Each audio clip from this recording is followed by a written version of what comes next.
YouTube. Mafi, go. Ayun, boss. Alam naman natin kung gaano importante yung charisma. Even na charisma alone can elect leaders. Pero kung ikaw, naturally, wala kang charisma, paano ka magkakaroon nun o paano mo matututunan magkaroon ka ng charisma? Papaalala ko lang sa inyo. Yung charisma, pwede mong ipatrabaho sa ibang tao yan. It doesn't necessarily follow na wala kang charisma, hindi ka na pwedeng magkaroon. At it doesn't also necessarily follow na dahil wala kang charisma, hindi pwedeng gumamit ka ng charisma ng iba. Pagka gumagamit ka ng pangalan ng ibang tao, minsan yung charisma ng mga tao na ginagamit mo ang pangalan, nahahawa ka. Halimbawa, pinakamagandang halimbawa, hindi nyo napapansin, di ba? Every now and then, binabanggit ko si Solomon. Importanteng tao, isa sa pinakamatatalino sa buong mundo, kung hindi man siya ang pinakamatalino, na yun ang claim ng Biblia. Ngayon, kung mapapansin ninyo, regular ang paggamit ko sa kanya, sa pangalan niya. Sa pangalan niya, sa mga sinabi niya, primarily kasi, yung mga tao na kino-quote out mo, nahahawa ka sa integridad ng mga tao na yun, including charisma. Ngayon, importanteng matuto ka ng charisma. Pero kung hindi ka matututo, pwede ka namang magtanong sa ibang tao. Bawa, katulad sa akin, tanong mo kung paano, 'di ba? Kasi yung charisma kasi ano yan I will say it is one of the elements of being socially acceptable. Being socially acceptable. Ang basic principle niyan, kung gusto mong matuto ng charisma, pagmasdan mo yung kilos at saka galaw ng mga charismatic na tao, including yung mga paraan nila ng pananalita. Pero hindi lang yung mga paraan ng pananalita ng mga taong charismatic. Kailangan bantayan mo rin yung kilos at galaw mo, bantayan mo rin yung pananalita mo, bantayan mo rin pati yung kilos at galaw ng mga taong kausap mo kung gusto ba nila yung naririnig nila galing sa'yo. Yung iba, binabantayan nila kilos nila. Pero minsan, hindi nila napapansin yung kilos ng ibang tao towards, in reaction to whatever it is that they are explaining or whatever it is that they are saying. Whatever it is that they are presenting. Kailangan papansinin mo din pati yung body language ng mga taong kausap mo. Yun nga yung dahilan kung bakit pinapa-on cam ko Yun ang dahilan kung bakit majority sa inyo pinapa-on cam ko. Bakit ko pinapa-on cam? Para makita ko kung nakikinig. Isa yon, pero isa rin para makita ko rin at the same time kung kamusta yung body language ng mga taong nakikinig sa akin. Kung socially acceptable pa may mga sinasabi ko o sounds delusional o sounds absurd na. Doon mo makikita sa reaction ng mga tao. Yun ang sagot ko ron. Follow-up question, Mapi. Ayun, bossing. Meron ba silang pwedeng basahin din, libro-wise, para kumbaga starter? Lahat naman ng bagay, Papi, pwedeng basahin sa libro Pero wala pa rin talagang tatalo dun sa actual. Mas maigi pa rin talaga yung nagtatanong, mas maigi pa rin talaga yung nanonood, mas maigi pa rin talaga yung nagpa-practice. Lahat pwedeng basahin galing sa libro. Bawa, yung How to Win Friends and Influence People.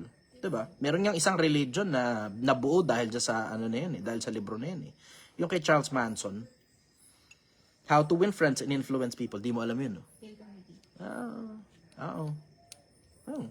Yun mismo. Yung kay Charles Manson, nabasa niya yun sa loob ng kulungan. Tapos, tsaka ngayon, paglabas niya ng kulungan, tsaka niya ngayon sinimulan yung kulto niya. O ngayon, alam mo na kapaki-pakinabang yung libro na yun. Kasi meron nga kultong nabuo, gamit yung libro na yun, diba? Yung 48 Laws of Power, diba? 33 Strategies of War. Yung How to Talk to Anyone. Sobrang daming iba't ibang libro Pero at the end of the day, you have to practice it, diba? Hindi mo naman pwedeng basahin na lang ng basahin yung pagpo-push up You have to do it. You have to put it into practice. Paano ka magiging malakas kung hindi ka naman nagwo-workout at puro kasi basa ng libro? Diba? Paano mo maa-apply yan ng magaling kung lahat lang pinagbabasa mo lang sa libro? Follow-up question, Mapi. That's it, boss. Thank you so much. Okay. Jake Santos, go.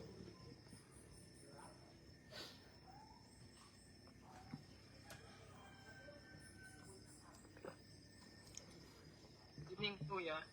Hello. Tanong ko lang, kuya, yung sa ano may papayo mo sa mga magulang na kinukuha nilang ninong at ninang sa kanilang mga anak? Isa sa mga pinakamalalaking scam yan sa Pilipinas. Kaya nga hindi ako nagnininong eh. Hindi nyo alam kung gaano karami nagre-request na maging ninong ako ng mga anak nila. Sa page pa lang, sobrang daming nagme-message eh. Sabi ko sa isip ko, alam ko na yan, iskamin nyo lang ako. Puta, pigaan ng pera yan eh. Supposed to be yan, dapat na konsepto ng ninong, pangalawang magulang nung anak. So, ibig sabihin nun, advisor yan nung bata at advisor nung magulang. Supposed to be, dapat. Diba, kung pipili kayo ng magnininang, yung alam ang ginagawa niya tungkol sa konsepto ng pag-anak, hindi yung dahil lang mayaman, kukunin mong ninang, para lang mapigaan mo ng pera kung kailan mo matrepan. Diba, pagka enrollment ng bata, pagka Pasko, pagka bagong taon, pupunta tayo kay ninong. Tapos, alam mo yung, puta, iniskam mo na nga yung ninong, iniskam mo pa pati yung anak mo. Ay, nak, binigyan kayo 1,000. Tago muna natin, ha? Tangina mo. Iniskam mo na yung ninong, iniskam mo pa yung anak mo. Putang ina mo, scammer ka talaga eh. Alam mo, Pilipinas, matuto kayo ng konsepto ng tamang pagnininong, tamang pagnininang. Yung konsepto ng pagnininong at pagnininang, pagkakukuha kayo, advisor yan, hindi po yan ATM. Uulitin ko, ang ninong at ninang, hindi po yan ATM, advisor po yan. Pag hindi mo na alam kung ano ginagawa mo sa anak mo, o para makakuha kang best practice, kumuha ka ng ninong at ninang na alam mo na makakatulong sa paglaki ng anak mo. Hindi po ATM yan, na tuwing na lang Pasko, pipigain nyo ng pipigain, kaya nagsisipagtago yung mga ninong at ninang ninyo eh. Yan din ang dahilan bakit hindi ako tumatanggap na magninong ako. Maiinis ka lang sa akin, pero sasabihin ko diretso, hindi ako nagnininong. Lalong hindi ako nagnininang. Mahirap yun kapag pinagninang mo ako, puta lalaki ako. Follow-up question, brother. Brother, yung sa mapapayo yung sa mga ninong at ninang mismo. Ninong at ninang, huwag kayong pumayag na pinagnininong at pinagnininang kayo para gawin kayong ATM. Tangin na talinuhan nyo naman. Pag alam mong pera lang ang habol sa inyo, huwag kayong oo. Para madala ang mga putang ina. Paano madadala? Kinukonsinti nyo rin. Diba? Matuto kayo. Dapat advisor kayo. Kung kukuha ka, kung kukunin kang ninong o ninang dahil gagawin kang advisor at gusto mo yung bata at gusto mo rin pati yung magulang, sige, pwede. Pero hindi mo naman masyadong kilala, kinuha ka ninong para pigain ka lang ng pera. Tangina mo, tanga ka. Ano ka ba, politiko? Di bali kung politiko ka, hindi ka makakatanggi dahil botante rin yung mga yan eh. Di ba? Siyempre, pag kinuha ka ninong, automatic, amig mo na kagad yung buong pamilya. Pero kung hindi ka naman hindi ka naman pupolitiko, para sa magnininong ka, para sa magnininang ka, puta napakalaki scam yan ha. Huwag kang papayag na ini-scam ka, yun ang sagot ko ng follow-up question, go. Ibang tanong na po, brother. Sige. Kung isa ang pinagmulan natin, bakit may iba't ibang lahi ng tao? Kasi dumami na ang tao. Yun naman ang dahilan nun eh. Kasi dumami na ang tao. Kasi alam mo, ang daming panahon sa sangkatauhan na kumonte ng sobrang konti ang mga tao. Na as in, sumobra yung pagkakonte ng mga tao, na muntika na tayo ma-extinct bilang tao. Ang daming pagkakataon na yun ha. Pero tingnan mo, sa dami ng pagkakataon na muntikan tayong na-extinct, marami pa rin namang race ang mga tao. Marami pa rin eh. Bakit dumadami? Kasi nga, dumadami din kasi ang tao. Ngayon, lilipat kayo ngayon sa malamig na lugar. Alam mo na, paglipas ng maraming salin ng lahi, puputi kayo. So, kahit gaano ka pa kaitim, diba?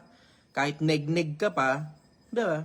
Pagka pumunta ka sa malamig na lugar at nakapang-asawa ka ng puti ron, tapos yung mga anak mo nakapang-asawa rin ng puti, o lagi na lang nandun sa lugar na yon, alam mo na, paglipas ng 3, 5, 10, 20 sali ng lahi, puputi ang lahi mo.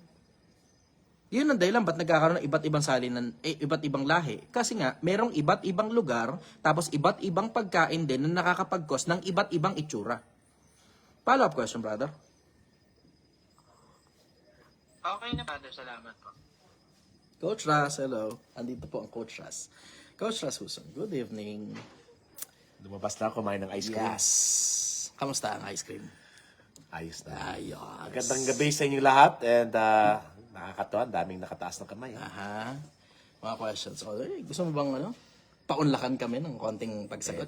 Baka naman may mga tanong lang na Ito. maaaring ako pwedeng sumagot. Aha. Nakakaya naman ang outfit ko sa outfit mo. Yeah. Tanggalin na lang natin. Ayo. Iba talaga, Coach Razel. Okay. Parang anak ko na lang ito. Ilang taon na? 36 po, Coach. 36, no? Mukha lang 20-ish. Parang anak ko lang to eh. 55 na ako. So, nung 20 ako, kung naglandi ako ng 20, parang anak na kita. Grabe. Ano ba itsura ng kabataan mo, Coach? Kwento mo lang, konti lang. Ay, nako. Gusto mo makita? Baka pamaya pagtawanan niyo ako eh. So, sabi daw kasi, pag napanganak kang pangit, kasalanan ng magulang mo yan. Di ba? Pero pag namatay kang pangit, kasalanan mo na yan. Yun. Huwag mong pagtawanan, ha? Sige, dito tayo. Boom! Kita ba? Oo, kitang-kita, Coach. Yun, no? So, Suwabe.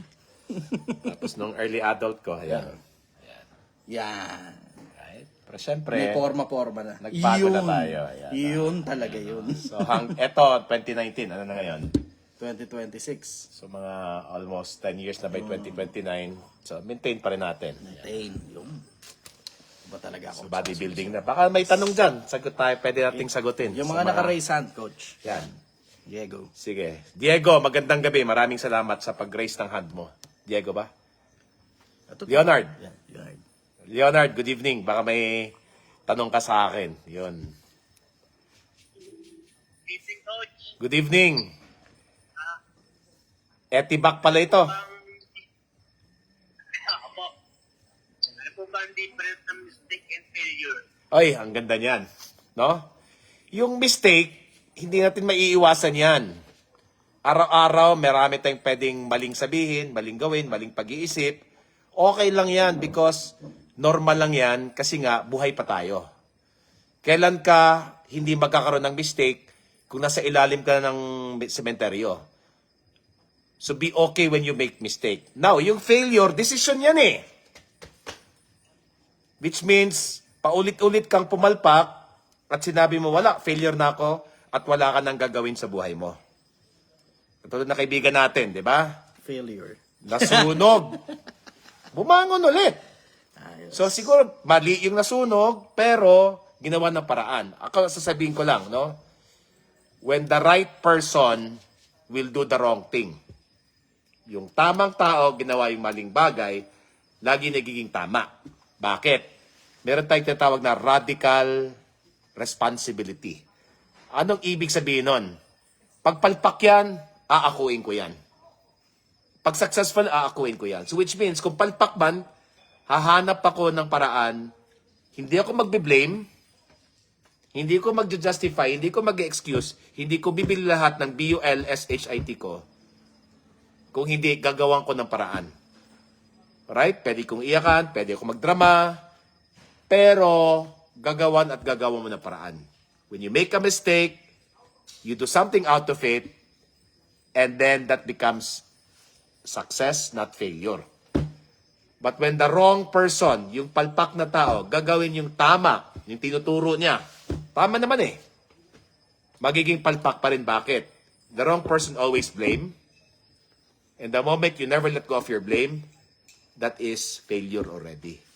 So, ang suggestion ko lang sa'yo, be willing to make mistakes the fastest way possible. Why? Because when you make mistake fastest way possible, it's cheap. But you have to make mistake using it to expand you, to grow you, and become better. Yun. So, you can only become a failure if tumigil ka na. Yun. Hindi ko alam kung may sense ba yun, but yun ang aking definition. Agree ako. Agree. Second emotion. Good? So, todo lang na todo. Bigay lang na bigay. So, pag pumalpak, okay lang yan. Get better at it. Pero wag na lang ulitin yung parehong palpak. Kasi dyan ka na ang failure. Hindi ka na natuto eh. Biggest mistake na nagiging failure, drama. 10 years ka na nasaktan, bumangon ka na, uy. Magpatawad ka na, uy. Wala kang mapapala sa sama ng loob. That's, for me, the biggest failure of human being. Namatay na lang sila, hindi nagpatawad. Yun. Kaka-Holy Week lang natin. Ang mensahe sa akin, nang may kapal para sa akin, magpatawad tayo, and the best way you can love is to forgive. Yun. Galing. Add ako doon, dagdag lang na kapiraso. Ang buhay, hindi napapagod magturo. Minsan tayo na lang yun napapagod mag-aral. Pag yung problema, paulit-ulit at paulit-ulit at paulit-ulit, merong gustong ituro sa'yo. Ang problema, hindi mo matutunan, kaya paulit-ulit ka doon sa parehas na level kung saan ka nandun.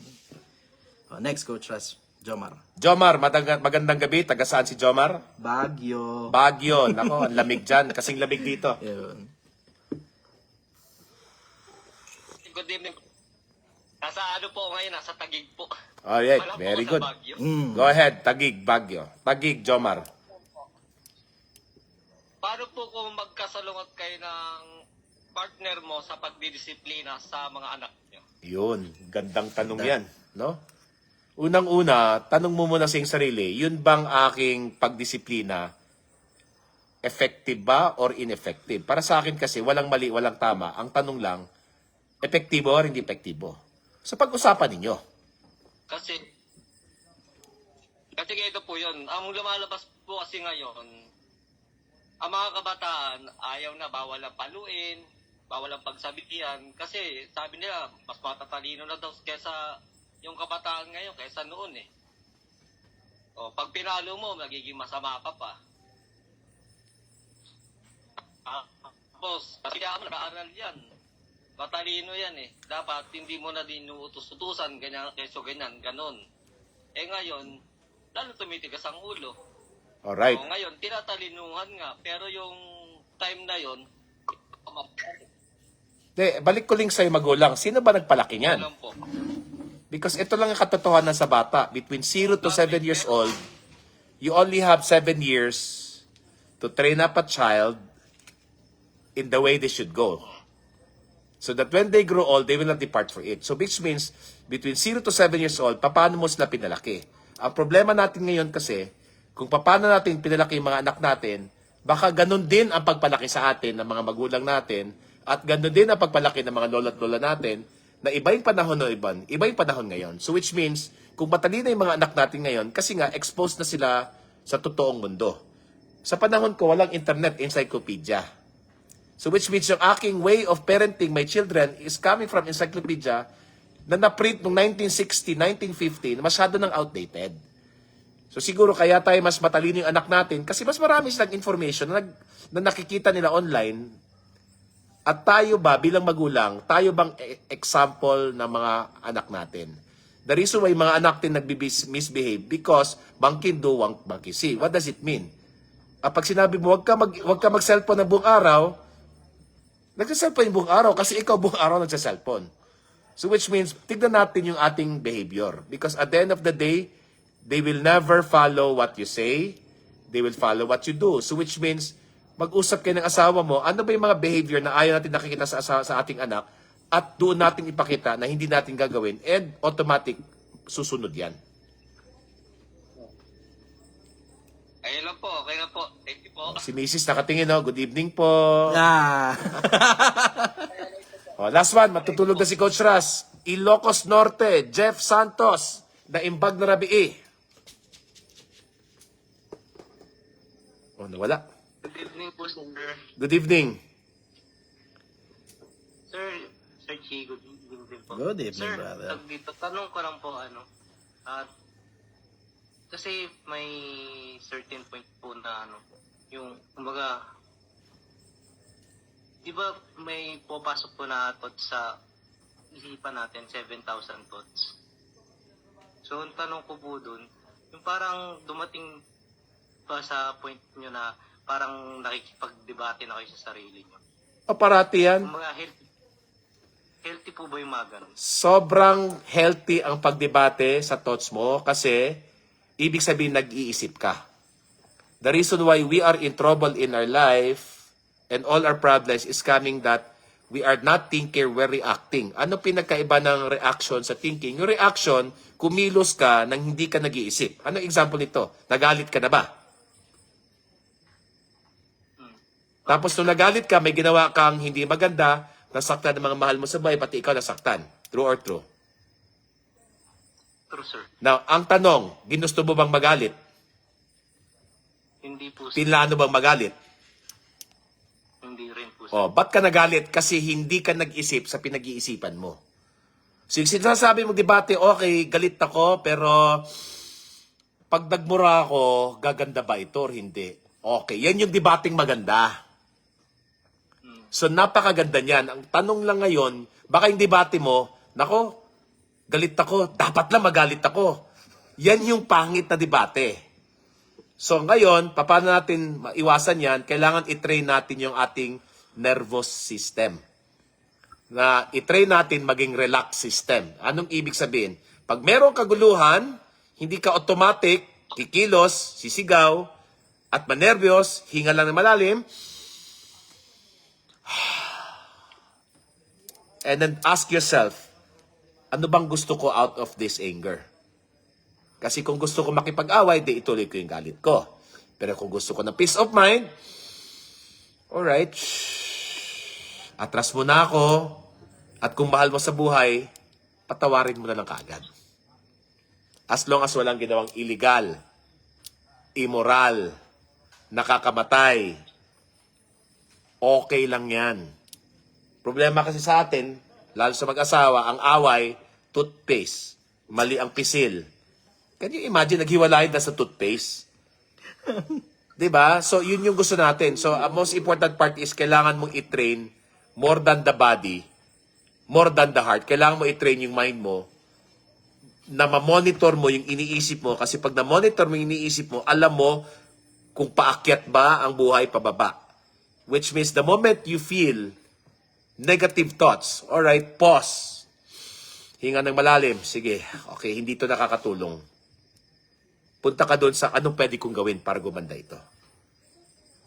And that's where now we talk about response. Kaya tinawag na responsibility. You have the ability to respond. Yung pag-iisip mo, na pag-isipan mo, hindi mo siya nag-react. Yung react, hindi ka nag-isip. Training.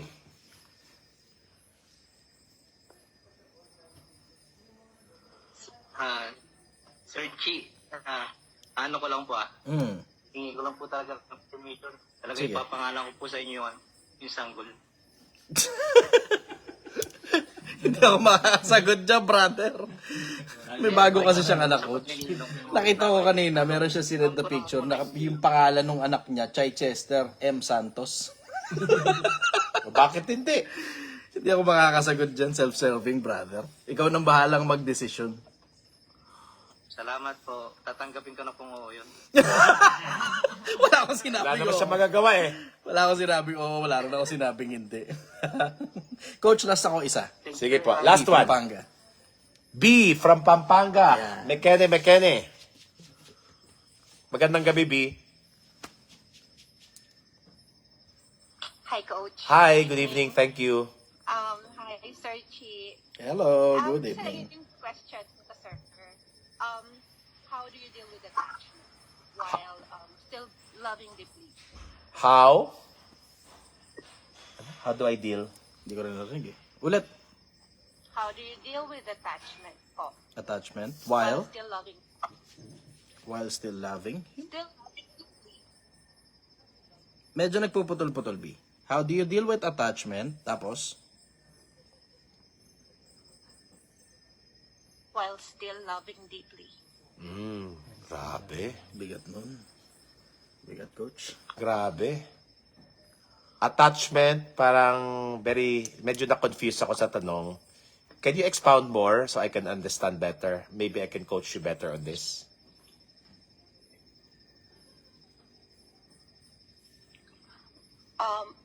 Paano mabawasan yung attachment mo kahit na nagmamahal ka ng sobra-sobra?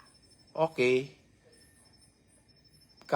Bakit ayaw mong ma-attach dun sa mahal mo? Yun ang tanong ko. Gusto yatang magtira para sa sarili. Yes po. Iyon. Alright. Gusto nga magtira para So sa here's the sarili. thing. The biggest BS in the world. You can only give what you have. Yun. So hindi ako naniniwala na ginigay mo buong buo yung pagmamahal sa ibang tao tapos nasaid ka na. Ibig sabihin, wala ka pagmamahal sa iyong sarili. Kasi naubos ka. Kaya ka attach sa ibang tao kasi ang tingin ko dyan, you will only feel love if the person loves you back. And the reason why you're holding back, it's because you're afraid to be hurt again. And the thing around love, isa lang ang rule ko dyan, you can only give what you have. So which means, pag ako, umaapaw yung aking pagmamahal kasi umaapaw yung pagmamahal ko sa sarili ko. Kaya hindi ako nag-hold back. Pag nagbigay ako buong buo, siksik, liglig, umaapaw, hindi ko ino-hold back, hindi ako nagtitira sa sarili ko. Kasi nga, kunwari minahal ko si Chi ng buong buo at hindi niya sinoli at paninira pa ang kanya binigay sa akin. Hindi sasama ang loob ko. Bakit? Kasi yung binigay ko siya, tira-tira na lang eh. Totoo. So which means, hopefully your attachment here is no longer to the other person, but your attachment here is, how much are you willing to give it all to you, so that when you're in front of the people who you love, you're gonna give it all, and if they hurt you, okay lang, because ang binigay mo, sobra na galing sa kalooban. Galing. What's your take on that, B? Teary-eye. Yeah, the reason why kaya magtira kasi ubos ka na, saig ka na, kailangan mag-save. Hindi eh. Ang gusto ko ibigay mo yung tira-tira ng pagmamahal mo sa sarili mo para umaapaw. Para pag sinaktan ka, okay lang kasi buo pa rin ako. Wala akong attachment sa iyo. Mahalin mo ako, hindi okay lang kasi bakit? Mahal ko sarili ko. Yung At ang hirap mahalin yung taong takot magbigay ng buong buo kasi nasaktan one time, big time. yan. Patay tayo dyan. Kaya ako, ang rule of thumb ko lang, mahalin ko yung sarili ko no matter what. Umaapaw, siksik, liglig. Talagang bigay na bigay. Para pag nasa harap ako ng audience ko, buong buo ako. Sa harap ako ng pamilya ko, buong buo ako. Sa harap ako ng aking followers, buong buo ako. Sa harap ako ng live na ganito, buong buo ako. Bakit? Kusang umaapaw. That's what abundance is all about.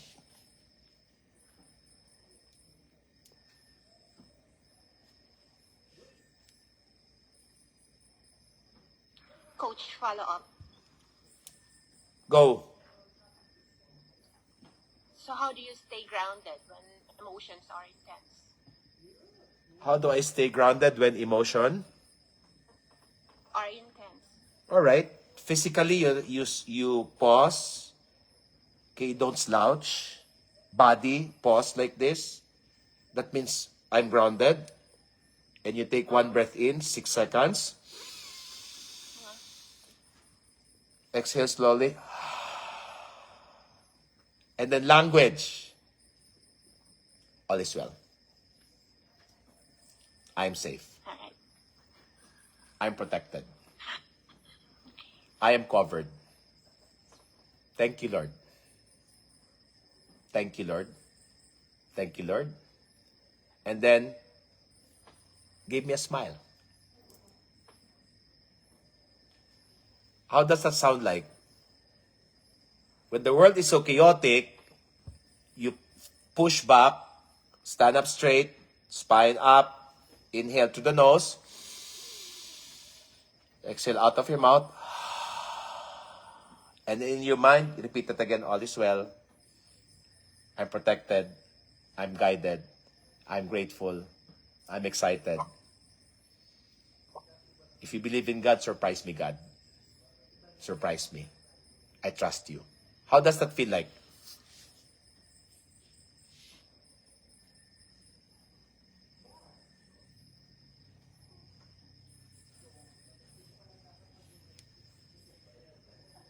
Baka hinimatay na.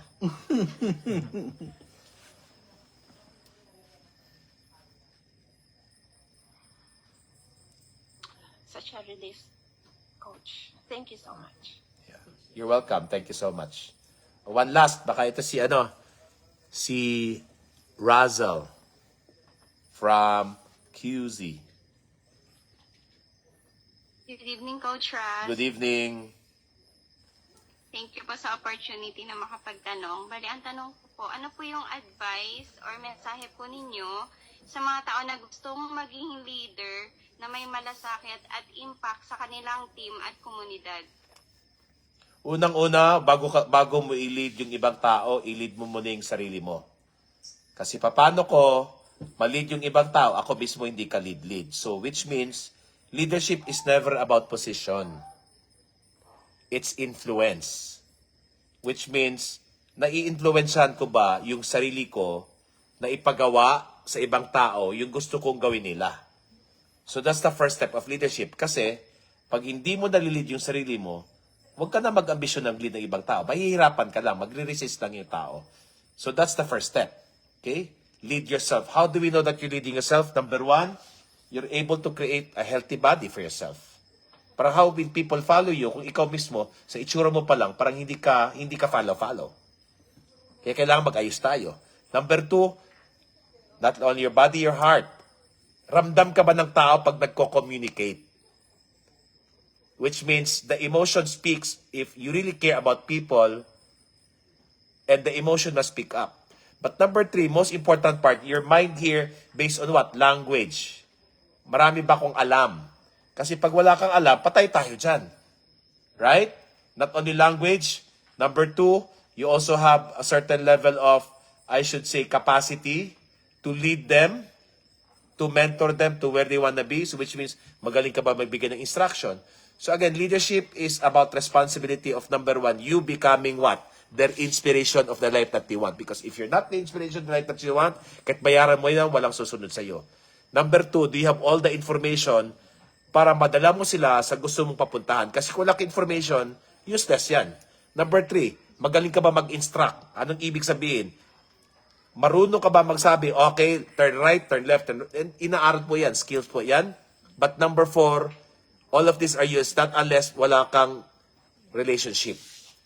So relationship really speaks a lot if people will follow you, because when all of these four are available, then you're able to help them transform themselves, to lead themselves, to be the best person of who they are, and automatic, yung leadership po susunod na lang.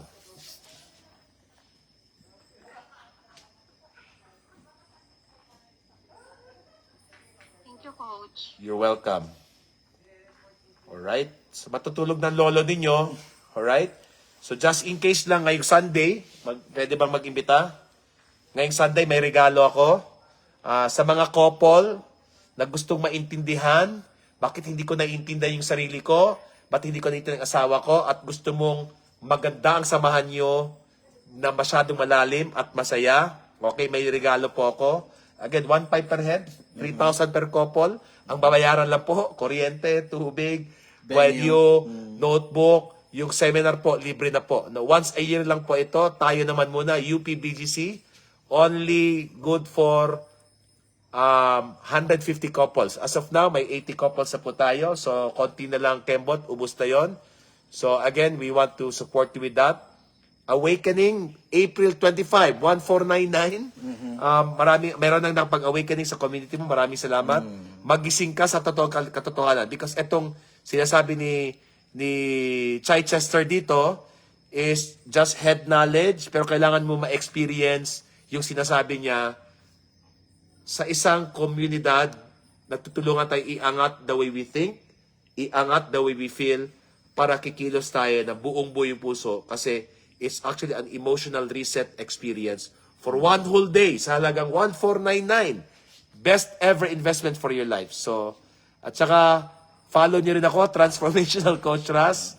I will be very happy if you'll follow me. Maraming salamat po. Thank you for having me here. Thank you for gracing my live, Coach Ras. Palakpakan natin, Coach Ras. Good night, boss. Thank you so much. Good night. Good night. Appreciate kita. Okay. Coach Ras. Napakaswerte. Napakaswerte ng community ko. Ha? Okay. Basta. 9:30. Sige. Continue tayo. Sarap. Nag-enjoy ako dun. Solid.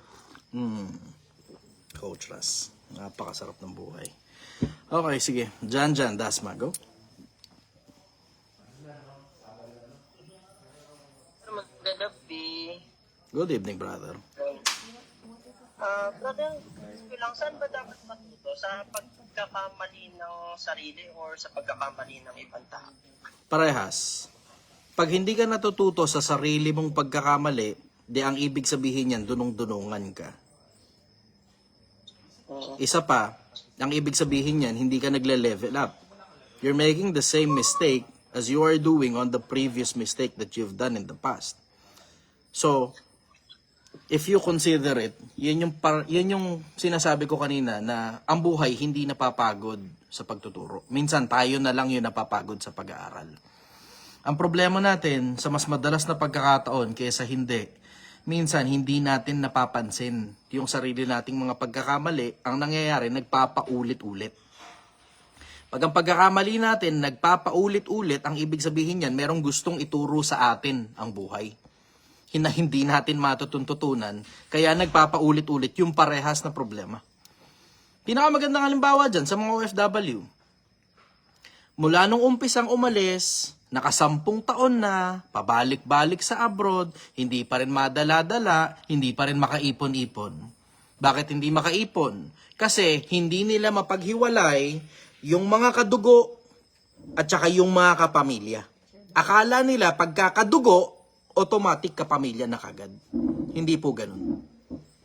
Hindi automatic na kadugo, kapamilya na kagad. Pag ang tao, nakikinabang lang sa'yo ng paulit-ulit, at emergency ng emergency, at emergency ng emergency, at hindi na matapos-tapos ang kaka-emergency sa loob ng napakaraming panahon na paalis-alis ka ng Pilipinas, ang ibig sabihin yan, yan tao na yan, kadugo lang, hindi ka pamilya. Nakikinabang lang, pero madalas wala silang pakinabang pabalik. Ang tawag ko dyan, linta. Hanggat hindi mo natututunan na yung mga kadugo, iba yan sa kapamilya dahil pwede kang magkaroon ng kapamilya nang hindi mo kadugo. Hanggat hindi mo natututunan yan at akala mo yung mga kadugo, siyang mga kapamilya na rin, paulit-ulit at magpapabalik-balik ka sa abroad. Matuto ka sa pagkakamali mo. Pero para hindi mo na kailangan pagdaanan, matuto ka na rin sa pagkakamali ng iba. Yun yung dahilan kung bakit meron tayong ganitong community. Para dun sa regular na question and answer natin, hindi mo na kailangan pagdaanan yung mga pinagdadaanan ng iba na siyang itinatanong nila ngayon dito sa live. Ngayon, nalalaman mo ngayon kung ano eksakto yung kailangan. Bago pa mangyari sa iyo yung problema, narinig mo na galing sa ibang taong nagkakaproblema, nung problemang pwedeng mangyari sa isa hinaharap at naitanong na rito sa live, nasagot na rito sa live, natuto ka na, hindi mo na ngayon kailangan pagdaanan yung parehas na pinagdaanan nilang kamalian. Follow-up question, brother. Yun lang, brother. Maraming salamat. Magandang gabi. Okay na pa. Okay. Ray Cavite, go.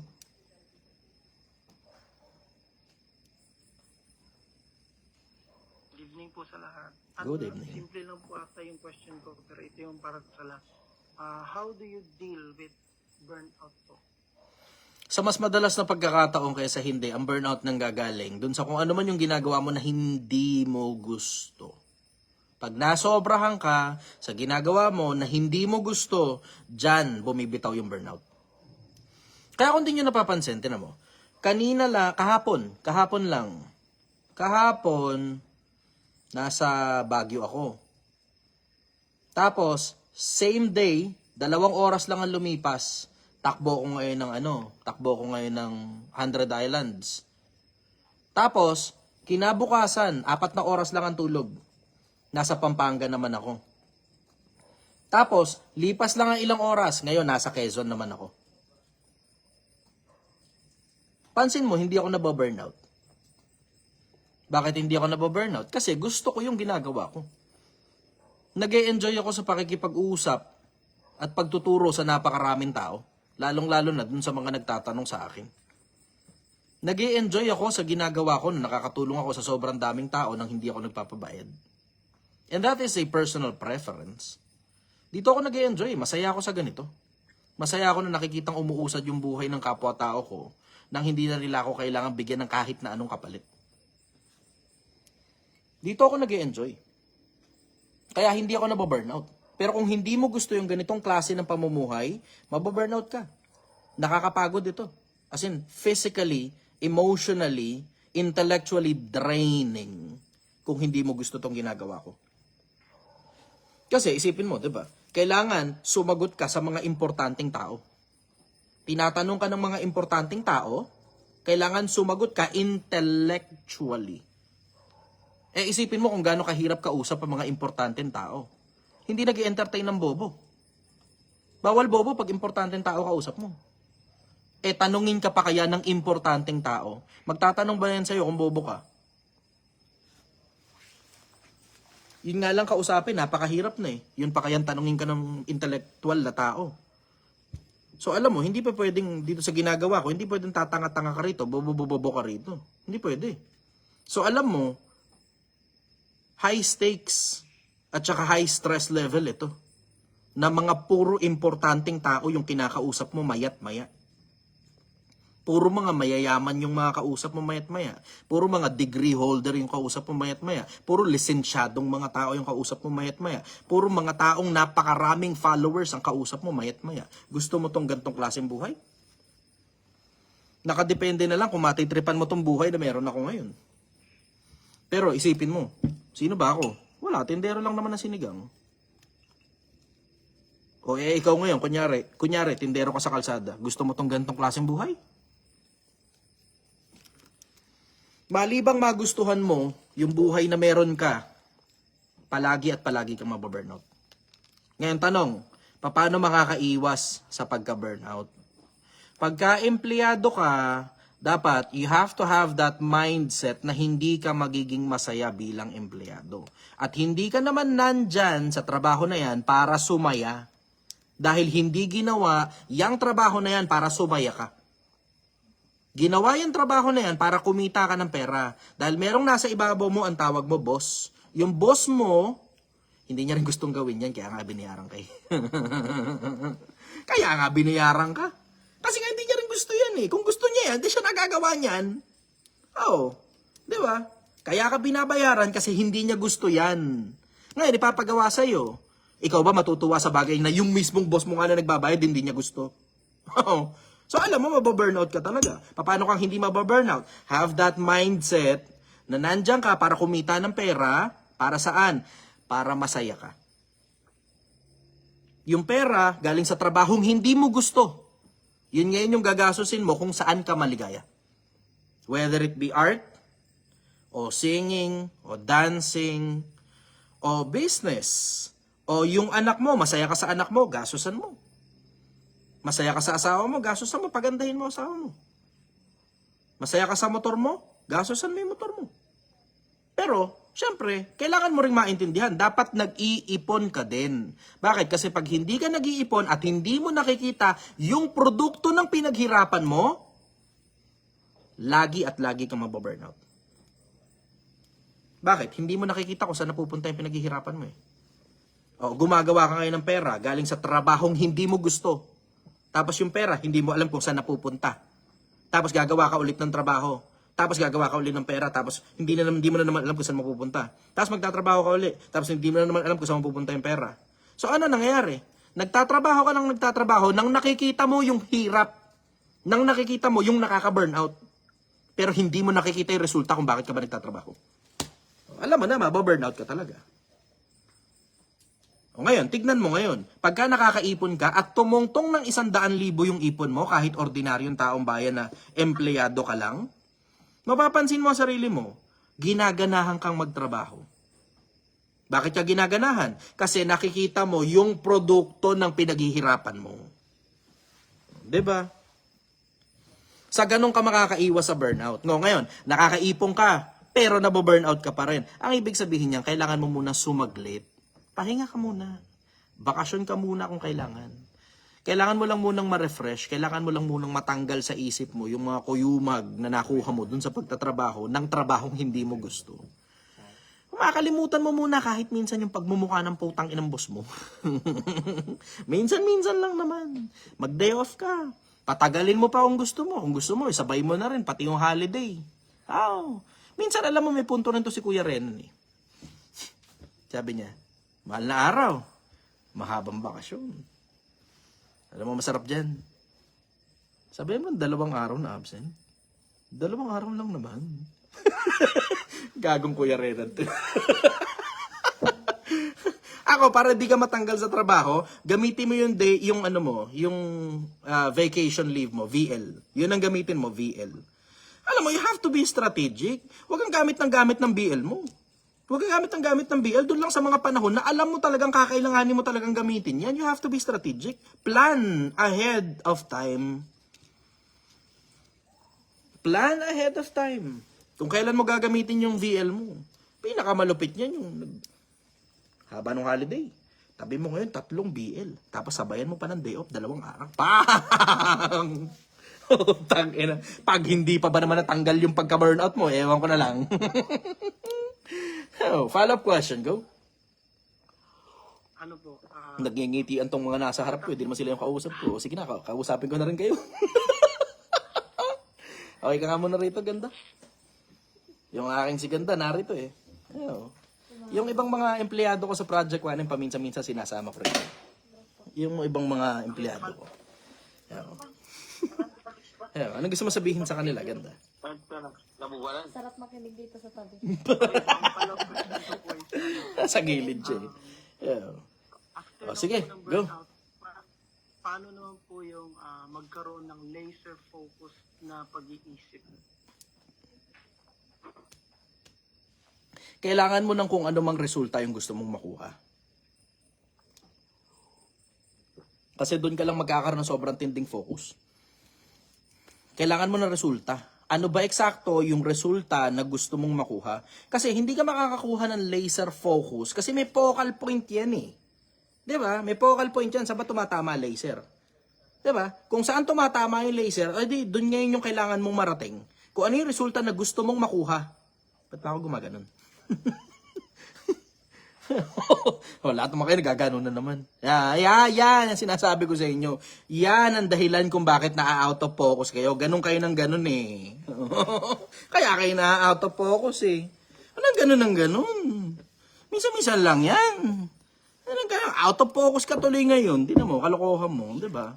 Pagka ganyan na usapan, nagingiti at nagtatawanan kayo. No? Yan ang sinasabi ko sa inyo. Mga malilibog, leche. Kaya na-out of focus kayo eh. Paano magkaka-laser sharp focus? Kailangan, ganun ulit, kung saan tumatama yung laser, doon ka dapat.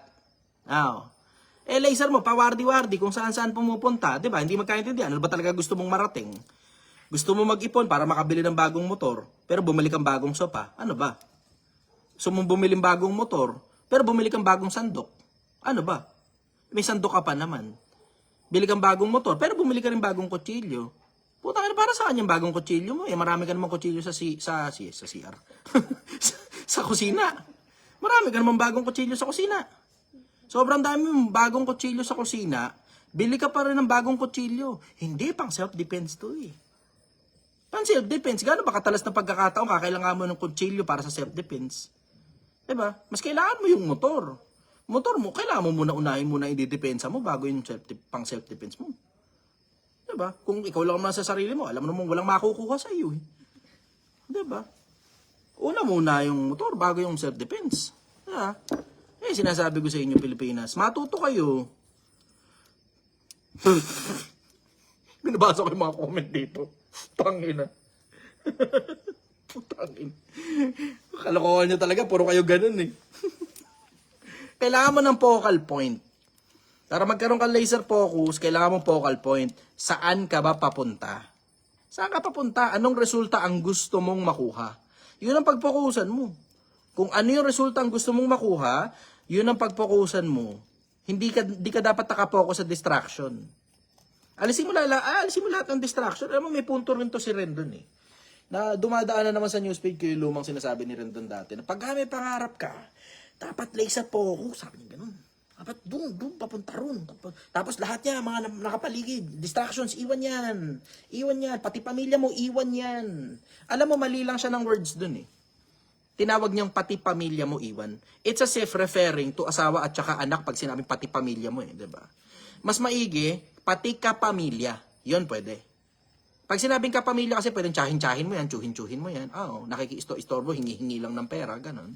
'Di ba? Pwedeng ano yan, nanay mo yan o tatay mo yan na, 'di ba? Hindi pa naman senior citizen, pero ang lakas humarabas sa'yo ng pera kasi pambingo lang ganun, 'di ba? O pang sabong lang.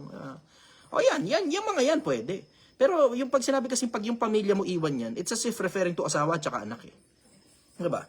Yung kapamilya, yan pwede iwan mo. Yan pwede. Kapamilya pwede iwan yan. Kadugo ba? Kadugo. Yan. Yung mga humaharabas lang sa'yo, hingi lang ng hingi, tapos utang ng utang, tapos hindi naman nagbabayad. Ayan talaga, nilalaglag talaga yan. Iniiwan talaga yan. Iniiwan talaga yan. Pag hindi mo iniwan yan, ako po, hindi ka mag-grow bilang tao. Habang buhay ka lang lalamunin ng mga lintana yan, bigay ka ng bigay dyan, tapos mo, wala ka napapala. Tapos pag ikaw yung nangailangan, tinan mo, hindi ka nila gagawa ng paraan. Hindi, papabayaan ka lang nila malunod, bala ka sa buhay mo. Kasi ikaw yung inaasahan nila eh. Diba? So, ang nangyayari ngayon, para kang cul-de-sac, kung tawagin. Alam yung cul-de-sac? Cul-de-sac, yung ba yung one-way street ba? One-way street. Yung bang pagpasok mo, wala ka nang lalabasan, dead end, cul-de-sac. Dapat two-way street yan. Diba? Hindi one-way lang. Dapat ano yan, kumbaga, pag may pinasukan, dapat dire-diretso. Hindi yung, papasok ka rito, tapos, alam mo yun, diba? Sila lang yung kuha ng kuha sa'yo, ikaw hindi ka makakuha sa kanila. Alam mo, ang buhay dapat, two-way. Nakikinabang ka sa kanila, nakikinabang din sila sa'yo. Parehas kayo nakikinabang sa isa't isa. Hindi dapat mangyari ikaw lang pinakikinabangan tapos pag ikaw naman ang hihingi ng tulong sa kanila, tinatanggihan ka. Pagka ganyan, basura yan.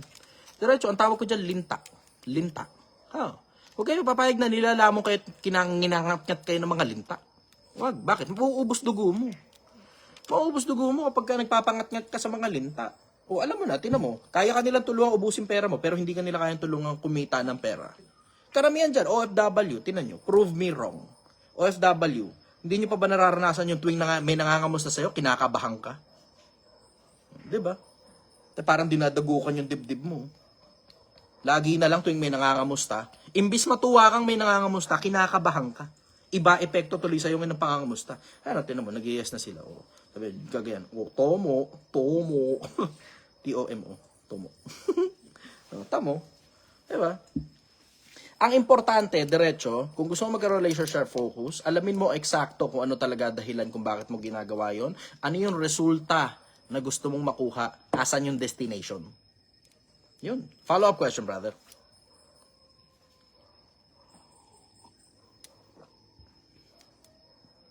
Wala na, sir, tayo. Okay na, busog na. Thank you. Okay. Leonard, go. If the vlogger, sir, tanong mo, ang tingin mo ba bakit pinibigyan ng anak na may autism ang magulang? Meron bang itinuturo ito sa magulang? Ulit, brother. Sorry, medyo nagputol-putol. Ang tingin mo, bakit binibigyan ng nagkakaroon ng anak na may autism ang isang magulang? Meron bang turo ang buhay? Pag gano'n. Pag nagkaroon ka ng tsambang anak na may autism, tsamba yan, brother. Hindi mo naman malalaman kung yung magiging anak mo, ninyong dalawa, bago pa kayo magkaanak, magiging autistic eh. Hindi mo alam yun. Tsamba yan, tsamba. Ngayon, yung ganyang tsamba, alam mo, habang buhay nang magiging alagain yan. Pero alam mo rin at the same time na may kandidato ka na papuntang langit dahil walang kasalanan yung bata. Tsamba yan. Pero as much as tsamba yan, ako tingin ko dyan blessing eh. Kasi tinan mo, 'di ba? Bakit nagkakaroon ng bata na hindi parehas ang level ng intellect na gaya ng mga ordinaryong tao? Para ipakita ng Diyos na magagawa niya kahit na anong gusto niya. Sa'yo tsumamba yun. Ako diretso, payag ako. Okay lang sa akin. Karoon ako ng anak na mongoloid, okay lang. Ayos lang. As long as kaya ng financial capability mo naman, wala ka naman magiging problema dyan eh. 'Di ba? Basta kaya ng financial capability mo. Kaya nga, paulit-ulit ang sinasabi ko, bago kayo mag-anak, mag-ipon muna kayo. Dapat mas magaling kang gumawa ng pera kaysa gumawa ng bata. Oo. Dapat mas magaling kang gumawa ng pera kaysa gumawa ng bata. May mga iba, baliktad eh. Putang, galing gumawa ng bata, tapos iasa sa OFW niyang kapatid yung panggatas. Putang inang yan. Gawa mo. Gawa ka muna pera bago ka gawa bata. Diba? Secure mo muna yung kinabukasan naman ng bata. Gawa ka ng bata, irresponsable ka. Tinatamad ka pang magtrabaho. Tapos yung babae nagtatrabaho para sa'yo. Tangina, hindi ka nahihiya niya. Yung babae nagtatrabaho para sa'yo. Yan ang sikreto. Alam mo, ang sikreto, hindi naman ganun kakomplikado eh. Gawa ka muna maraming pera, tapos, patalino ka muna, tapos, matuto ka muna gamit ng puso, tapos, matuto ka muna paano maging tao. Tapos, pag importante ka na, kailangan ng mundo yung lahi mo. Kailangan ng mundo ng maraming responsable at matitinong tao, pero hindi kailangan ng mundo ng maraming basurang lahing katulad ng iba. Minsan nga, pagka nakikita ko yung mga basher dito, sabi ko, tangina, basurang lahi na inianak ng mga basurang magulang. Basura. Alam mo, nakakahiya yung mga basher dito, yung mga, kung makapagsalita, ay kala mo, tangina, nakapaki-importanteng tao. Yung mga, Chichester, you're stupid. May mga ganun eh, may mga nakikita ko rito eh. O ako pala yung stupid at ikaw pala yung matalino. Bakit wala ka man lang pagmamalasakit para ikaw sana ang mag-live? 'Di ba? Kung sobrang galing mo pala at sobrang talino mo pala, tangina dapat i-share mo sa mundo 'yan. 'Di ba? Ang damot mo eh. Ang damot mo. Ikaw pala yung magaling, ikaw pala yung matalino, dapat ikaw yung naka-live, hindi dapat ako. 'Di ba? Pwede mo, alam naman ninyo kung nasaan ako eh, 'di ba? Alam ninyo kung nasaan ako. Kung sobrang galing mo, sobrang talino mo, halika, pumunta ka sa akin, bibigyan pa kitang platform para ikaw sumagot sa tanong. Kasi nga, ang problema nga hindi mo kaya. 'Di ba? Magaling ka lang kumomento. Pero pag ikaw na yung tinatanong, hindi mo na alam kung isasagot mo. Ano ngayon ang ibig sabihin? Dunong-dunungan. Ang sabi ni Solomon, may lalong pag-asa pa sa isang mangmang na tao kaysa sa isang taong pantas sa sarili. Mas may pag-asa pa sa bobo kaysa sa taong dunong-dunungan. Yung bobo natuturuan pa, yung dunong-dunungan, tangin ang hirap turuan yan. Pakiramdam niya, alam niya lahat ng bagay. Ang pinakamalupit pa nun, pakiramdam niya, superior being siya. Para merong tao na nasa social media, nagmamalasakit sa kapwa-tao para sumagot ng mga katanungan ng mga kapwa-tao na yung mga kapwa-tao naguguluhan kaya nila tinatanong. Para magbigay ng linaw, may sumasagot ngayon ng mga tanong na yun na naguguluhan yung kapwa-tao. Itong may mga ibang ilang pirasong tanginang utak toge, na tangina pakiramdam mo superior ka pa kaysa sa akin, walang problema. Walang problema. Pero, dapat magkaroon ka ng endeavor na yung ginagawa ko, dapat gawin mo rin. Para makatulong ka sa maraming taon, talino mo eh. Pero, magaling kang manghamak, tapos hindi ka naman nagsisilbi sa kapwa-tao, ang tanong ko sa'yo, anong pakinabang ng panghahamak mo ng kapwa-tao? 'Di ba? Kung panghahamak at panghahamak lang ng kapwa-tao, tangina mo, magaling din naman ako dyan eh. 'Di ba? Kaya nga yung ibang basher, inaakyat ko pa eh. Iba, takot lang nila. Tangina, takot nyo lang, no? Anyways, ano nga ulit tanong? May nakita kasi ako dito kanina, may dumadaan sa newsfeed ko eh. Follow-up question, brother. Ipon muna bago bata. Okay na ka, brother. Salamat. Ipon muna bago bata. Ipon muna bago bata. Alam mo, meron nga ako nakita dumadaan sa newsfeed ko eh. Yung 4 na babae na, broke boys. Anong tawag doon? Broke boys don't deserve no pussy. Totoo yun. Totoo yun. Broke boys don't deserve no pussy. Oo. Pero para patas, kapag ka... Hindi. Okay lang broke girls. Okay lang yun. Kasi mag-aalaga ng bata eh, diba? O mag-aasikaso ng pamilya. Okay lang yun. Walang problema sa broke girls. Pagka too much body count, don't deserve no ring. Para patas, putang ina nyo. Akala niya, sige, tama yan, tama naman. Broke boys don't deserve pussy. Tama, Pero pagka babae naman, high body count, don't deserve no ring. Akala nyo, pagka pokpok ka, hindi ka dapat pakasalan. Ganun kasimple. Pag pokpok ka, hindi ka dapat pakasalan. Wala kang karapatang mapang-asawa ng kahit na sino kapag kapokpok ka. O syempre, magagalit naman sa akin, wala akong pakialam. Wala. Paano ikaw pag nagbabagong buhay na? Di magbagong buhay ka. Pero malas nung nakatsambahan mo. Malas nung nagpakasal sa'yo.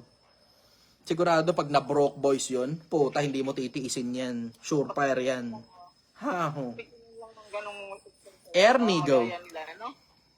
Hindi na nila alam. Parang si partner. Ernie, go.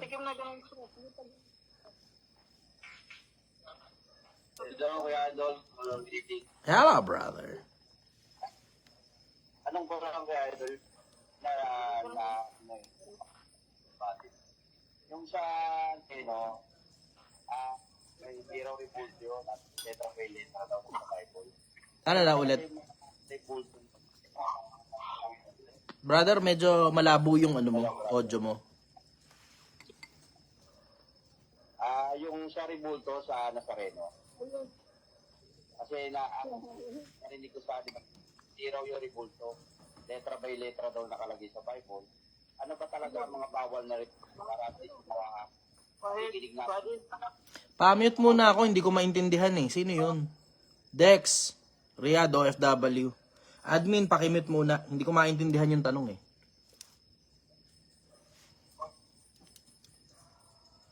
Sige, go brother. Ulit-ulit. Yung sa Nazareno, Mhm. hindi raw rebulto yun. Sabi nung debate sa kanina, letra by letra daw yun nasa Bible. Ano ba talaga yung mga rebulto na pinagbabawal ng Panginoon Diyos natin? Para at least malaman ng mga kapwa-tao na nanonood sa atin sa live. Pera mo ako ng cellphone. Pahingi ako ng ano,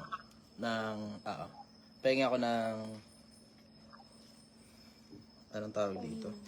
Google. Pag-Google ako. May signal ka ba? Okay.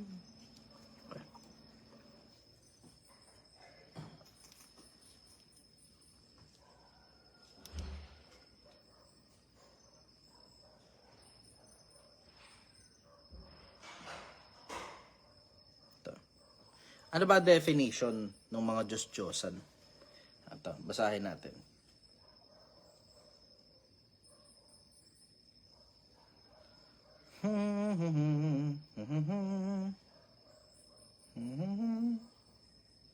Ito. Waiting lang, medyo mabagal lang yung signal eh. Ang talata, 115, 4 hanggang 6 ng awit.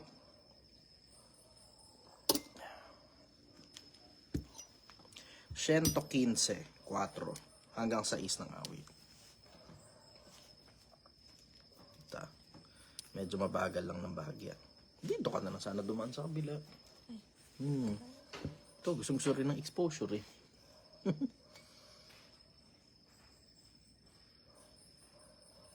Medyo mabagal lang ng bahagya yung internet. Pa-comment na nga lang ako rito. 115, 4 hanggang 6 ng awit.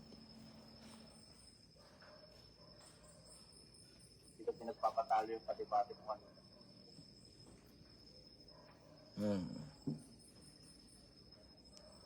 Nag-enjoy naman ako dun. Meron akong bagong narinig galing sa kanya. Kaya tinawag, pinakikinggan ko lang eh. Ano, pinakikinggan ko naman lahat eh. Diba? Kahit debate pa yan. Pinakikinggan ko lahat. Ang kanilang mga Diyos-Diyosan ay pilak at ginto. Yari ng kamay ng mga tao. Sila may mga bibig, ngunit sila hindi nakakapagsasalita. Sila may mga mata, ngunit hindi sila nakakakita. Sila may mga tainga, ngunit hindi sila nakakarinig. Mga ilong ay meron sila, ngunit hindi sila nakakaamoy. Basahin mo lang ng buo ito, maintindihan mo kung ano ibig sabihin ng Diyos-Diyosan. Madali eh. Oh. Kaya tinan mo, ang sabi sa 5:7 ng Deuteronomio. Akong Panginoon mong Diyos, naglabas sa'yo sa Ehipto, sa bahay ng pagkalipin, huwag kang magkakaroon ng ibang mga Diyos sa harap ko. Huwag kang gagawa para sa iyo ng larawang inanyuan, kawangis ng anumang bagay na nasa itaas sa langit, nasa ibaba sa lupa, nasa tubig sa ilalim ng lupa. Huwag mong yuyukuran sila. O paglilingkuran man, sapagkat akong Panginoon mong Diyos ay mapanibughuing Diyos na aking dinadalawang katampalasanan ng mga magulang sa mga anak sa 3 at sa 4 na sali ng nangapopoot sa akin. So ang bawal pala, yung mga rebulto, may mata, hindi nakakakita, may kamay, hindi nakakahawak, hindi nakakalakad, may paa, naliluluhuran at pinaglilingkuran ng mga tao. Yun. Yun mismo eksakto yung sinabing definition. Kaya nga, tignan mo, yung sinasabi nung isa, meron daw ikapo, paig ikan, Diyos. Huwag kang magtataka ka, binasa niya yung galing kay Isaias. Samantalang na kay Isaias din, sinasabi rin naman na akong Diyos na Makapangyarihan sa lahat, hindi ko ibibigay ang aking kaluwalhatian sa mga larawang inanyuan. Tamo. Na kay Isaias din yun, nakasulat din kay Isaias yun. Di ba? Ay nako, hahayaan lang kita. Pero pagka nagkaipitan, maiintindihan mo. Ganun lang naman yun eh. Isa sa pinaka-paborito ko kasing topic yan eh, tungkol dyan. Mga Diyos-Diyosan. Kaya tinan mo, pinapahanap ko siya ng talata sa Biblia na merong utos si Kristo na gumawa ng rebulto. Kahit man lang yung mga apostol. Kung may pruweba siya na yung mga apostol gumawa ng mga rebulto o bumili ng rebulto para luluhuran nila, yuyukuran nila. Wala, tinan mo. Wala ka makikitang ganun. Wala ka talaga makikitang ganun. Follow-up question, brother. Pala sa Idol. Idol, may nabasa ako sa Bible. Yung mga yung ikapitong araw, araw ng pamamahinga, ang sino mang rito, yung hindi sumunod ay papatayin o papatayin at itiwalag. Ano yan, Idol? Kasama ba sa ano natin yun? Diba sa Israel lang? Tapos, Ang magpapahinga doon, brother, ang magpapahinga, yung mga Israelita. Bakit sila magpapahinga? Kasi nga, under the bondage sila ng Egyptian Empire. So dahil under the bondage sila ng Egyptian Empire, hindi sila pinagpapahinga, Lunes hanggang Linggo, inutusan sila ngayon para magpapahinga sila isang araw. Pero doon sa panahon ni Kristo, tinan mo si Kristo, naglalakad sa araw ng Sabat. Sinira niya araw ng Sabat eh. May mababasa ka pang talata nun. Sinira niya araw ng Sabat. nakalagay kasi Idol, at ito'y mananatiling habang panahon. Oo. Meron namang nakasulat sa Biblia, yung habang panahon natatapos yun, brother. Hindi lahat ng habang panahon, ang ibig sabihin hanggang masira ang mundo. Hindi ganun. Merong habang panahon na may kawakasan.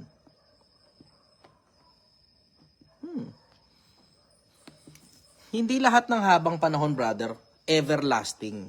As in, hanggang sa langit, meron pa rin Sabat. Diba? Hindi ganun. Hanggang sa langit, may Sabat pa. Kung ang Diyos nagpahinga sa ikapitong araw, nagpahinga siya kasi wala nang gagawin. Diba? Tapos na eh. Tapos na yung paglalang eh. Pero it doesn't necessarily follow na sa walang hanggan, talaga may Sabat doon. As in, magpapahinga pa ang mga tao doon. Hindi naman napapagod ang mga tao na kapag ka nasa langit ka ni. Wala nang kapaguran doon, brother eh. Wala nang kapaguran doon.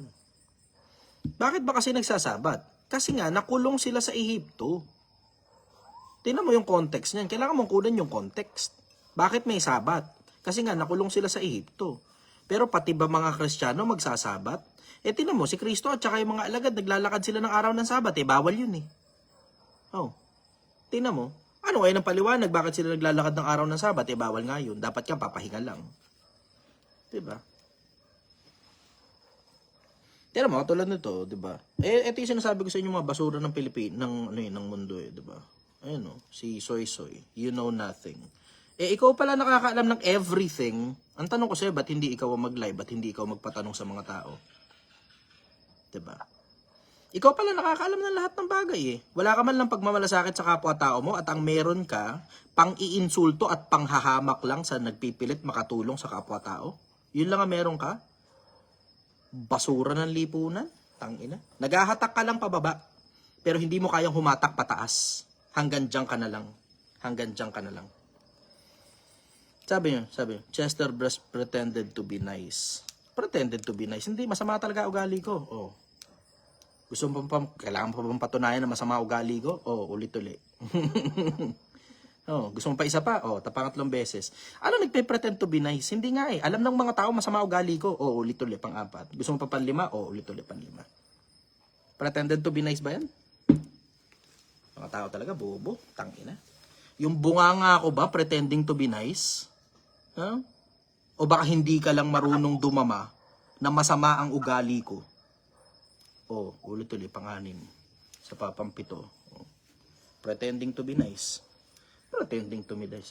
Napakahina naman ang ulo mo. Tangina. Itong bunganga ko na to, pretending to be nice. Grabe naman, napakahina naman ng deciphering mo. Napakahina naman ng ulo mo. Pretending to be nice. Wala, kahit kailan hindi ako nag-claim na nice person ako. Kahit kailan hindi ako nag-claim na mabuting tao ako. Ang claim ko, masamang tao ako, nagpipilit lang na magbagong buhay. Kung gusto mong masamang tao ulit ako, ito uli, pang 8 beses na to. Gusto mo ng siyam? 10.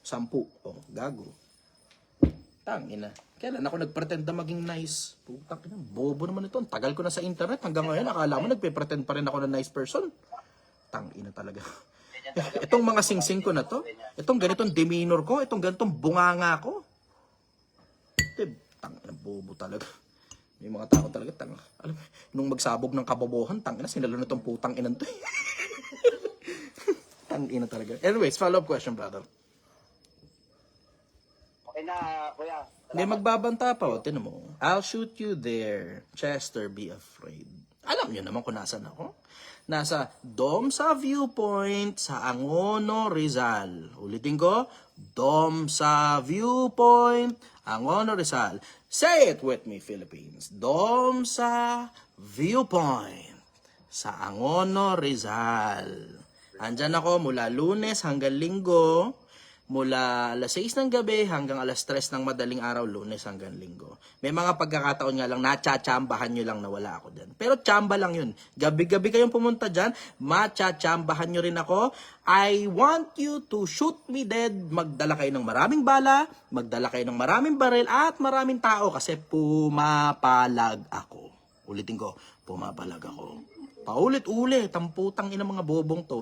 Hindi ikaw, J.M. Javier, hindi ikaw ang papatay sa akin. Sigurado ako dun. Oo.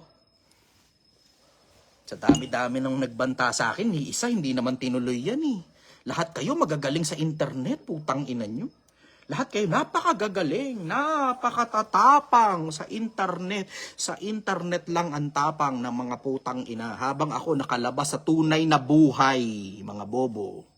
Habang ako nasa tunay na buhay at mukha ko at pangalan ko at katawan ko mismo ang nasa Dom sa Viewpoint sa Angono, Rizal. Uulitin ko, yung mukha ko, yung pangalan ko at yung katawan ko nasa Dom sa Viewpoint sa Angono, Rizal. Mga ilang ulit pa, kung babarilin nyo ko, nasa Dom sa Viewpoint sa Angono, Rizal. Uulitin ko, Dom sa Viewpoint, Angono, Rizal. Tangina, paulit-ulit to mga taon to. Mga ilang ulit pa, uulitin ko ulit. Kung gusto nyo akong barilin, nandun ako sa Dom sa Viewpoint sa Angono, Rizal. Regular ako dun. Kung wala ako, itanong nyo na lang sa mga tao ko. Pupunta ako kung gusto nyo akong barilin. Ako pa lalapit. Basta pumunta kayo sa Domsa, pumunta kayo ron, magdala kayo ng tao, magdala kayo ng maraming bala, pumapalag kasi ako, pero pag nadali nyo ako, the end.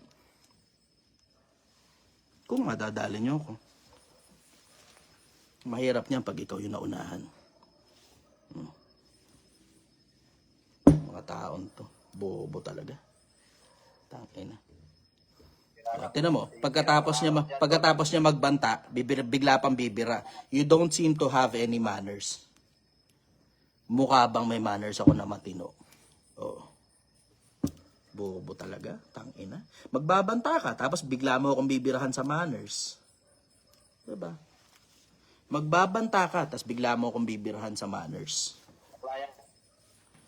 Anyways, pinatataas ko lang yung viewers. At tinan mo, biglang taas naman ang viewers. Pinakinabangan kita. I just played with you, stupid motherfucker. Anyways, follow-up question, brother. Okay na, kuya. Salamat. Okay. Jed Santos, go. Ilocos Norte. Sabi ni Ching, too much Karen. Sabi niya, Russ is nice to you. Yes, oo. Si Coach Russ, yan yung mabuting tao. Ako hindi. Si Coach Russ, yan mabuting tao yan. Ako hindi.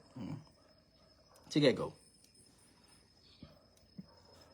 Sir, kung kayo yung sasagot ng tanong ko, ganun din po ba yung magiging sagot niyo? Sa? Yung kanina na kung healthy ba makipagdebat sa sarili. Kasi sa totoo lang, sir, sa trabaho na ano ko, na experience ko na yung kumaga at the back of my mind, umaga pa lang. Puro yun nga yung tinanong sa inyo ni Kuya Dan na yung kumaga parang may nagsasalita sa of your mind. Kumaga parang yun nga, laging nangangaw. Kasi danas ko din yung ganong instances, sir. Dalawa yan. Isa, yung healthy na debate, yun yung dinidiscuss ni Coach Ras. Pero isa pa, yung may posibilidad kasi baka schizo ka. Tignan mo kung inuutusan ka ng kung ano-ano nung nagsasalita sa isip mo. Kasi yung sa akin, okay lang yung debate eh. Sa akin, okay yun eh. Nakikipag-debate ka sa isip mo kung ano yung tama, kung ano yung mali. Ayos lang yun. Normal din sa akin yun eh. Minsan nakakadebate ko yung sarili ko eh. Minsan nga, nag-create pa ako ng iba-ibang senaryo sa isip ko eh. Normal yun, brother. Normal yun. You may find it interesting. Si Manuel Quezon, yung mga speeches niya, ginagawa niya sa CR. Tapos, pinapasulat niya sa stenographer niya na nasa labas ng CR. So, regular yun. Pag alam ba, nasa CR siya, yung stenographer niya nasa labas ng CR. Minsan, pagka kumakain siya, yung stenographer niya nasa tabi niya. Tapos, dun niya ngayon ginagawa yung mga speeches niya habang nakikipag-debate siya sa isip niya. Yan. Normal yun, brother. Pero ang hindi normal, yung inuutusan ka na ng kung ano-ano at may parang split personality na. Ibang usapan na yung ganun. Ibang usapan na yung ganun. Follow up, go.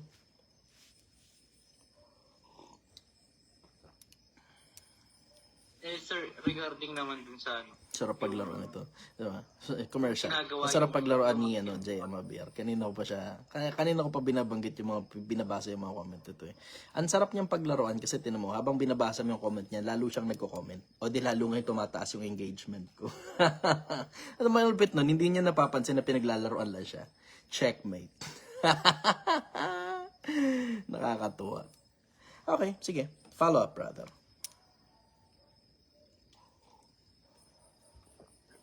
Normal ba sa asawang nag-iwalay yun na ginagawang human shield yung anak? Oo, nagiging regular yun eh. Regular yun, pero hindi normal yun. Kasi, alam mo, yun ang problema kasi kapag maghihiwalay, tapos merong anak. Yung babae, syempre, dahil menor de edad yung anak, kukunin ngayon yung bata. Tapos yung bata ngayon, i-weaponize against you. Regular na nangyayari yun. Ginagamit na pambala sa iyo yung mismong sarili mong anak. Regular na nangyayari yun. Hindi ko masasabing normal. Kasi yung normal, may kinalaman sa kabutihan na regular na nangyayari. Pero yun kasi yung disadvantage kapag pagka nag-anak ka nang hindi ka pa ready. Yun din ang disadvantage pag nag-anak ka sa maling babae. Yun ang problema.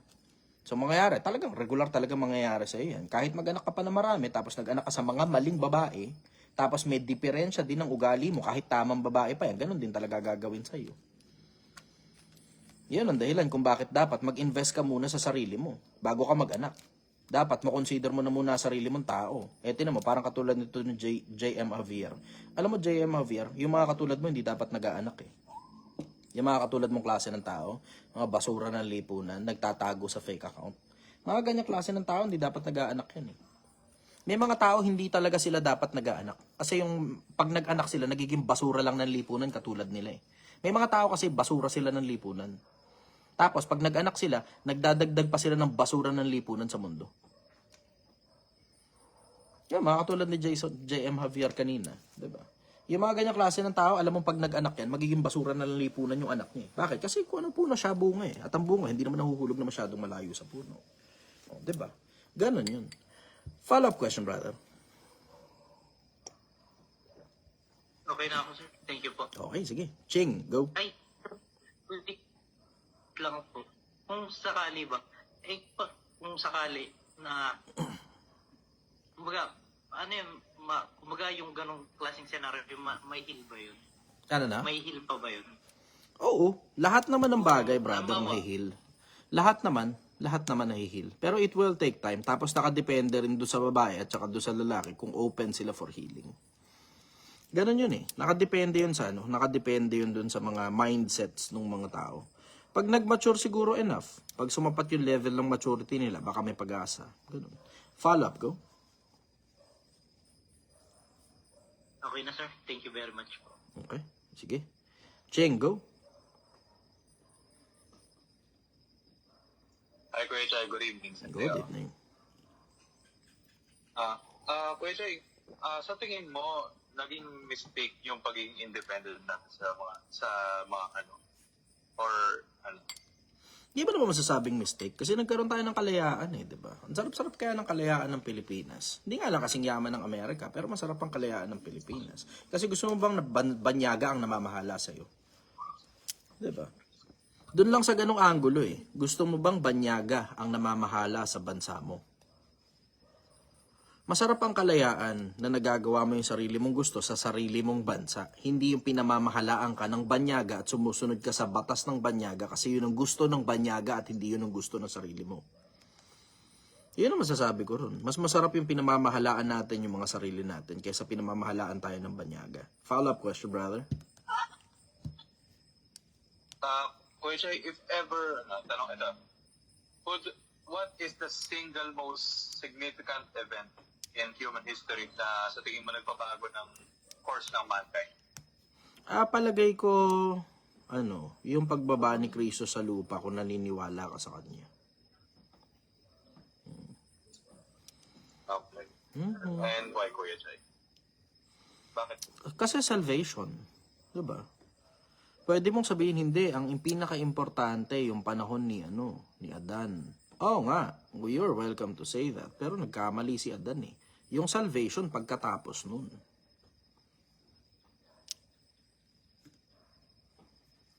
Yung salvation pagkatapos nun. Kasi isipin mo, 'di ba? Kung walang salvation pagkatapos nung ginawa ni Adan, lahat tayo diretsong impyerno.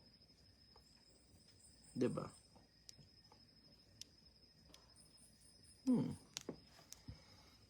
Lahat tayo diretsong impyerno. Follow-up question, brother. Kuya Chay, is there yung pinaka-favorite mo na general na nabasa mo yung biography niya and why?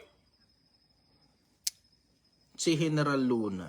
Kasi may mga claim na siya lang daw yung kaisa-isang totoong general natin, tapos pinatay pa natin. So, di ba? Nakita niyo yun. Hindi ko nga lang alam kung legit yung istorya na yun, na he's the only true general that this country has and they killed him. Hindi ko alam kung totoo yung linya na yun, brother. Hindi ko alam. Follow up, go.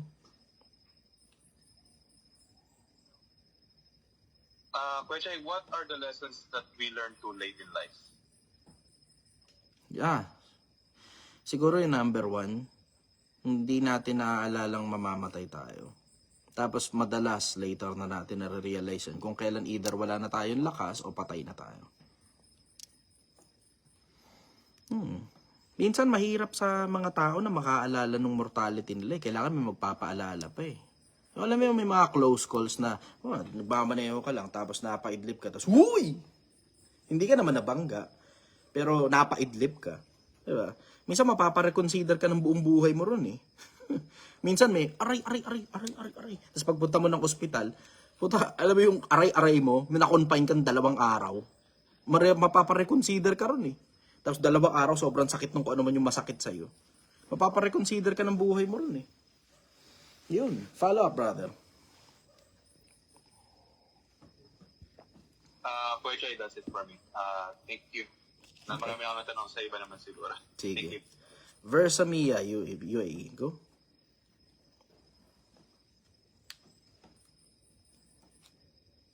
Hello, sir. Hello.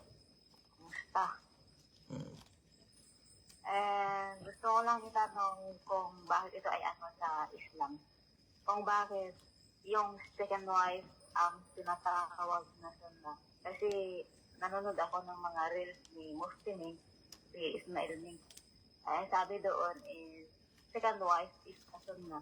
Bakit hindi ang first wife ang sunna? Hindi ko alam. Hindi ko narinig yun Mahirap naman sumagot sa bagay na hindi ko narinig, sister. Pansamantala, yun muna ang sagot ko ron. Kasi hindi ko narinig yun. Sigurado, kung pinakinggan mo siya ng husto, may paliwanag siya dun. Maliban na lang kung di mo tinapos yung video.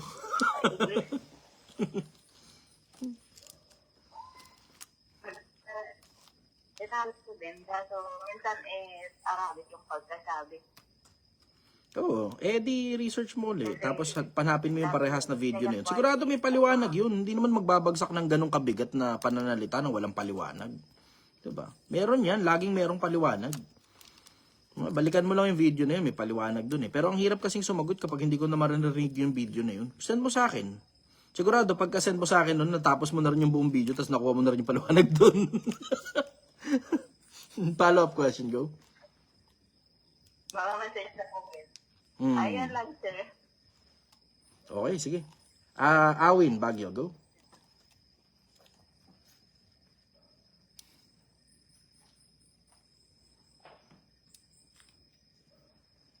Ay, brother, may tatanungin sana yung partner ko daw. Sige, go.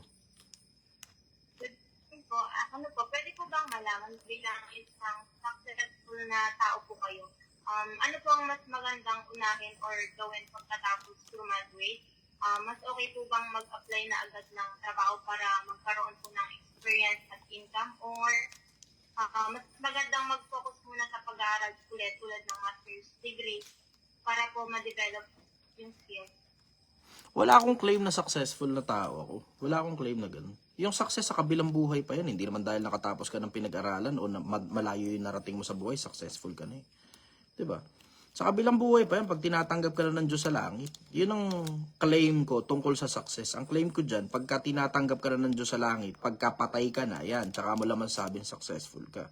Pero kahit nandito ka sa lupa, mayaman ka nga, diba? Pero ayaw ka naman ng Diyos tanggapin pagdating mo sa kabilang buhay. Politiko ka pa, diba? Tapos sikat na artista ka pa minsang panahon. So you have all the complete three, money, power, and fame. Pero ayaw sa'yo ng Diyos pagdating mo sa kabilang buhay. Diba? Gusto mo ng diretso, kung ako yung nasa ganyan, ito na lang ang sasagutin ko. Kung ako yung nasa ganyang senaryo, at merong nagpapaaral sa akin, at hindi naman ako nakakabigat sa mga tao sa paligid, I will go for magmamasterals ako. Kasi pagka mas nag-aaral ka at nagpapalalim ka, mas mahal ang sweldo mo eh.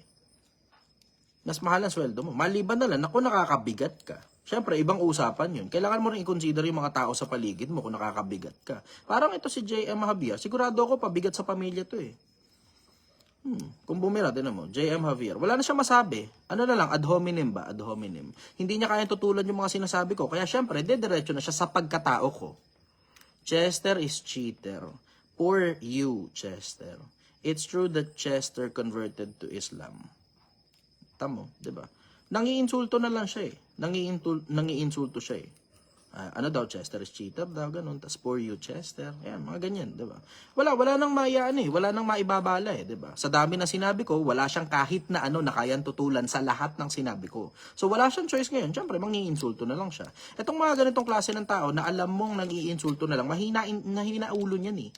Surefire yan, hindi ito nakapag-masterals. Malamang hindi nga nakatapos ng kolehiyo ito eh. Baka nga parehas lang kami, pero pinagkaiba namin. Ako pinakikinabangan ng mga tao, siya walang pakinabang sa pinagagawa niya ngayon.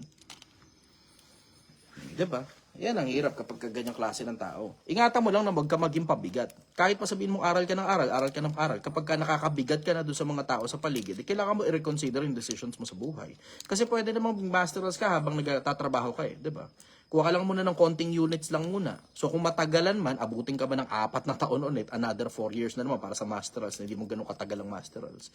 Okay lang, walang problema. Kasi hindi ka nakakabigat. Pero pag nakakabigat ka, kailangan mo i-reconsider yun eh. Kailangan mo i-reconsider. Pero kung hindi ka naman makakabigat, mas maigi sa akin tapusin mo yung masterals. Diretso. Kasi mas mahal ang bayad kapag ka tinapos mo masterals eh. Diba? Diretsong unang trabaho mo kagad, mahal kagad ang bayad. Naka-masterals ka eh. Yung masterals mo, may dagdag presyo yan, ano ka? Hindi ka mababayaran ng minimum dyan, hindi ka tulad pag nakatapos ka lang ng kolehiyo. Minsan, nakatapos ka nga ng accounting, tapos nag-apply ka sa bangko, tapos dahil hindi ka nakapag-licensure, minimum tuloy ang sweldo mo kahit sa bangko ka pa nagtatrabaho. Diba? Umabove minimum ka man, konti lang ang diferensya sa minimum. Hindi pa rin nakakayaman yung sweldo mo. Pero pag nakatapos ka ng masterals, kahit pa paano, alam mong halos doble na sweldo mo, baka triple pa. Nakakapagpataas ng presyo ang pag-aaral. Nakakapagpataas ng presyo. Huwag kayo maniniwala sa mga pinagsasabi ng iba na dumiskarte na daw, gusto ko mo ng diploma. Tangina. San tambak ng mga boboy nagsasalita ng ganun? San tambak ng mga boboy nagsasalita ng ganun? Well, without considering na, pampataas ng presyo yan eh. Yung pagmamasterals, yung pagtatapos ng kolehiyo, pampataas ng presyo. Yung pagmamasterals, pampataas pa ng presyo. Pag sa Six Sigma, pampataas pa ng presyo. Yung mga seminars na ina-attenda na may mga certificates at legit, pampataas ng presyo yan eh. Nakakapagpataas ng presyo yan. So kung ako makakapag-suggest, magpataas ka muna ng presyo kaysa gumawa ka kagad ng pera kung hindi ka naman nakakabigat. Kung nakakabigat ka, then pwede ka mag-working student. Follow-up question, go.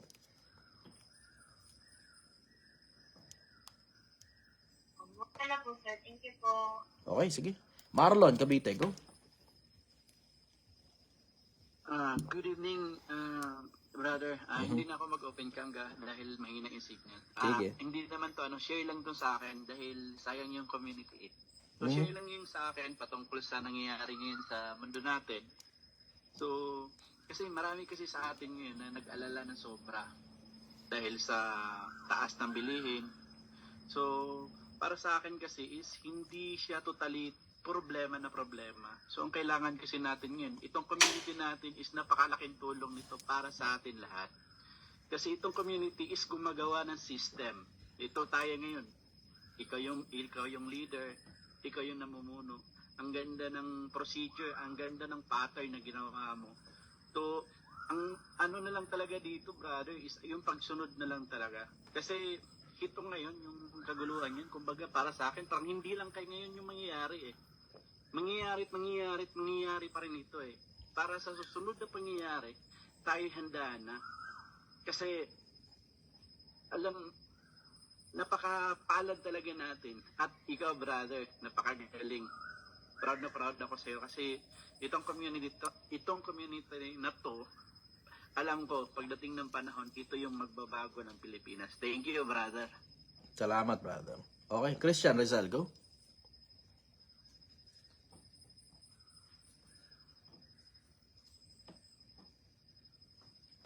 Kuya, tawag dito. Di ba kuya tawag dito, may mga anjos, may inaalis sa atin. Tao man, bagay. Ngayon, yung mga kailangan natin, bakit hindi kaya ibigay? Alin dun sa mga kailangan? Kasi when you say kailangan, mamamatay ka pag hindi mo nakuha. Alin dun sa mga kailangan na hindi niya kaya ibigay?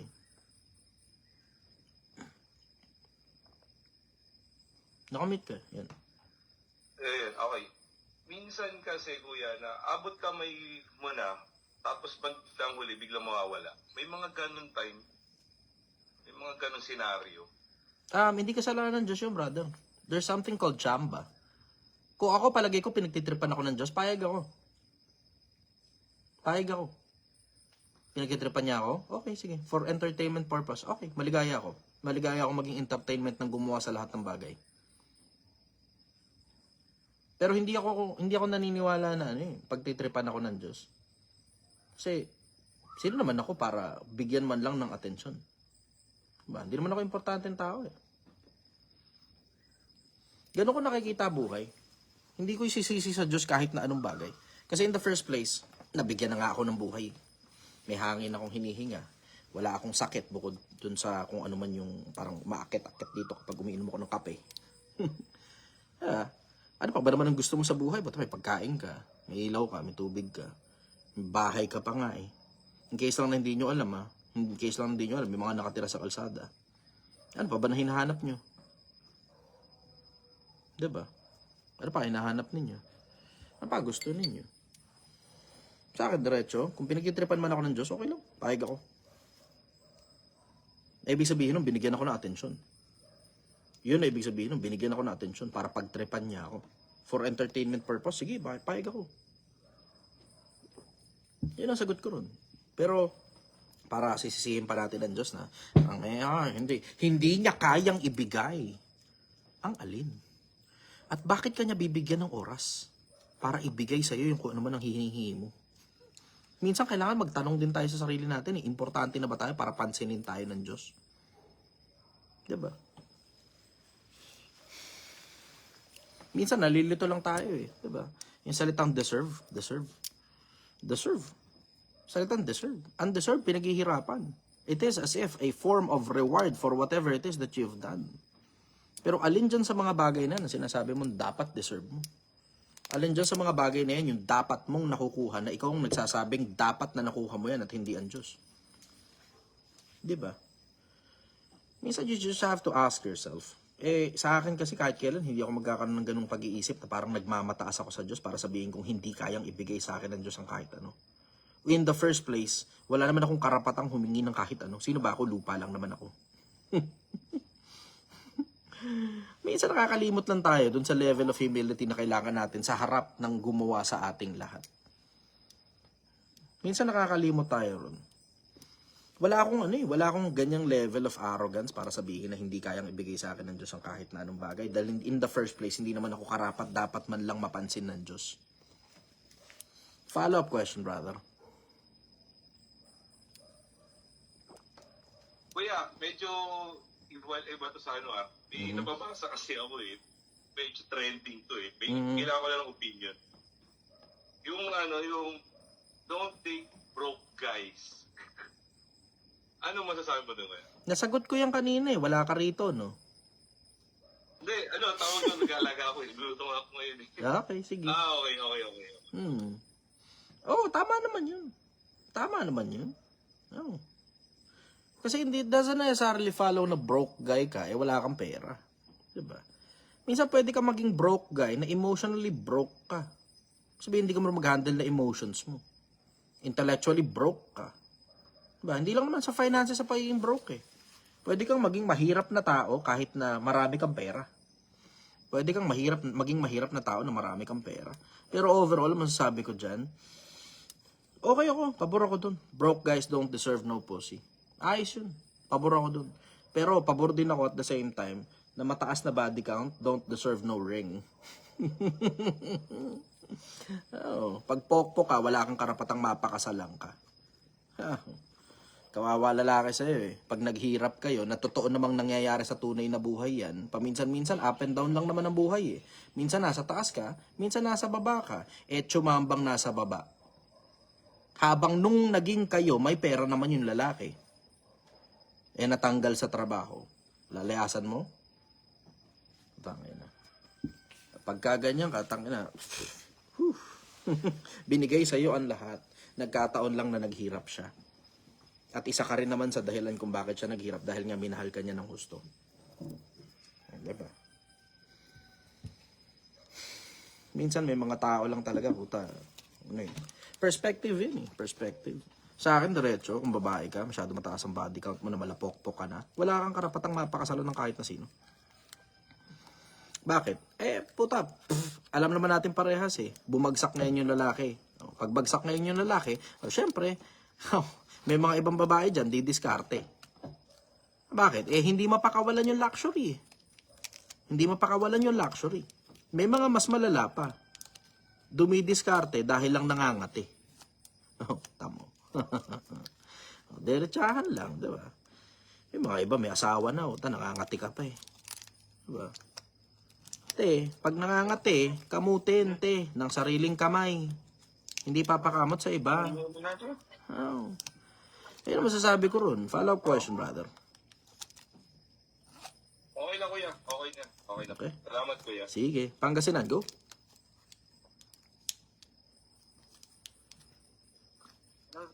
Evening, kuya. Sige, go. Balata mo. JP, go. Pangasinan, go.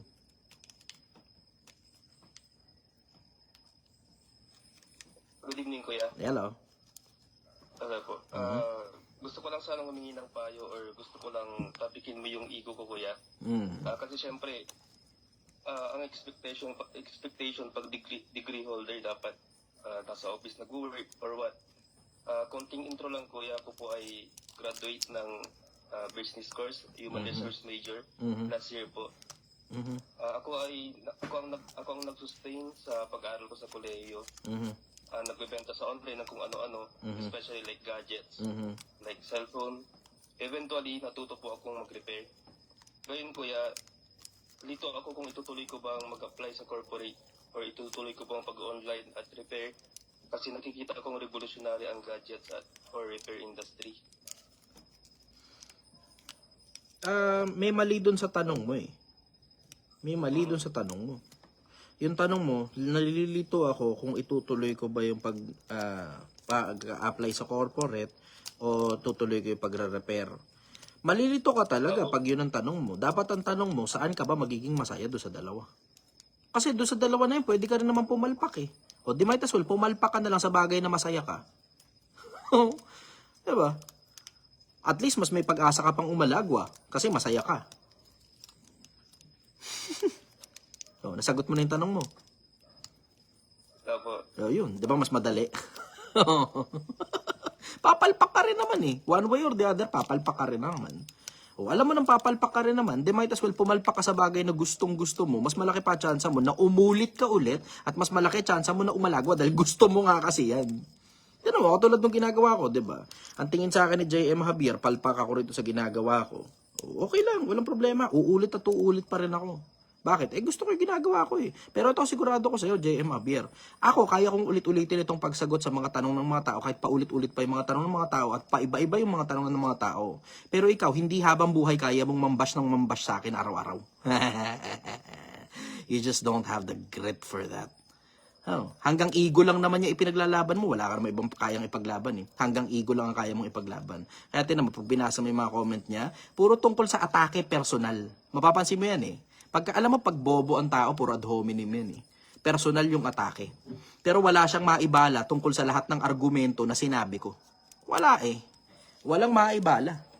Wala siyang mailabas sa lahat ng argumento na sinabi ko. Wala. Anyways, follow-up question, brother. Sir, follow-up question is, totoo bang, yung sa current event ngayon, totoo bang, kuya, na nakakalabas ng outer space yung mga astronaut? Kung nilikha ng Diyos ang permanent, anong ibig sabihin, kuya?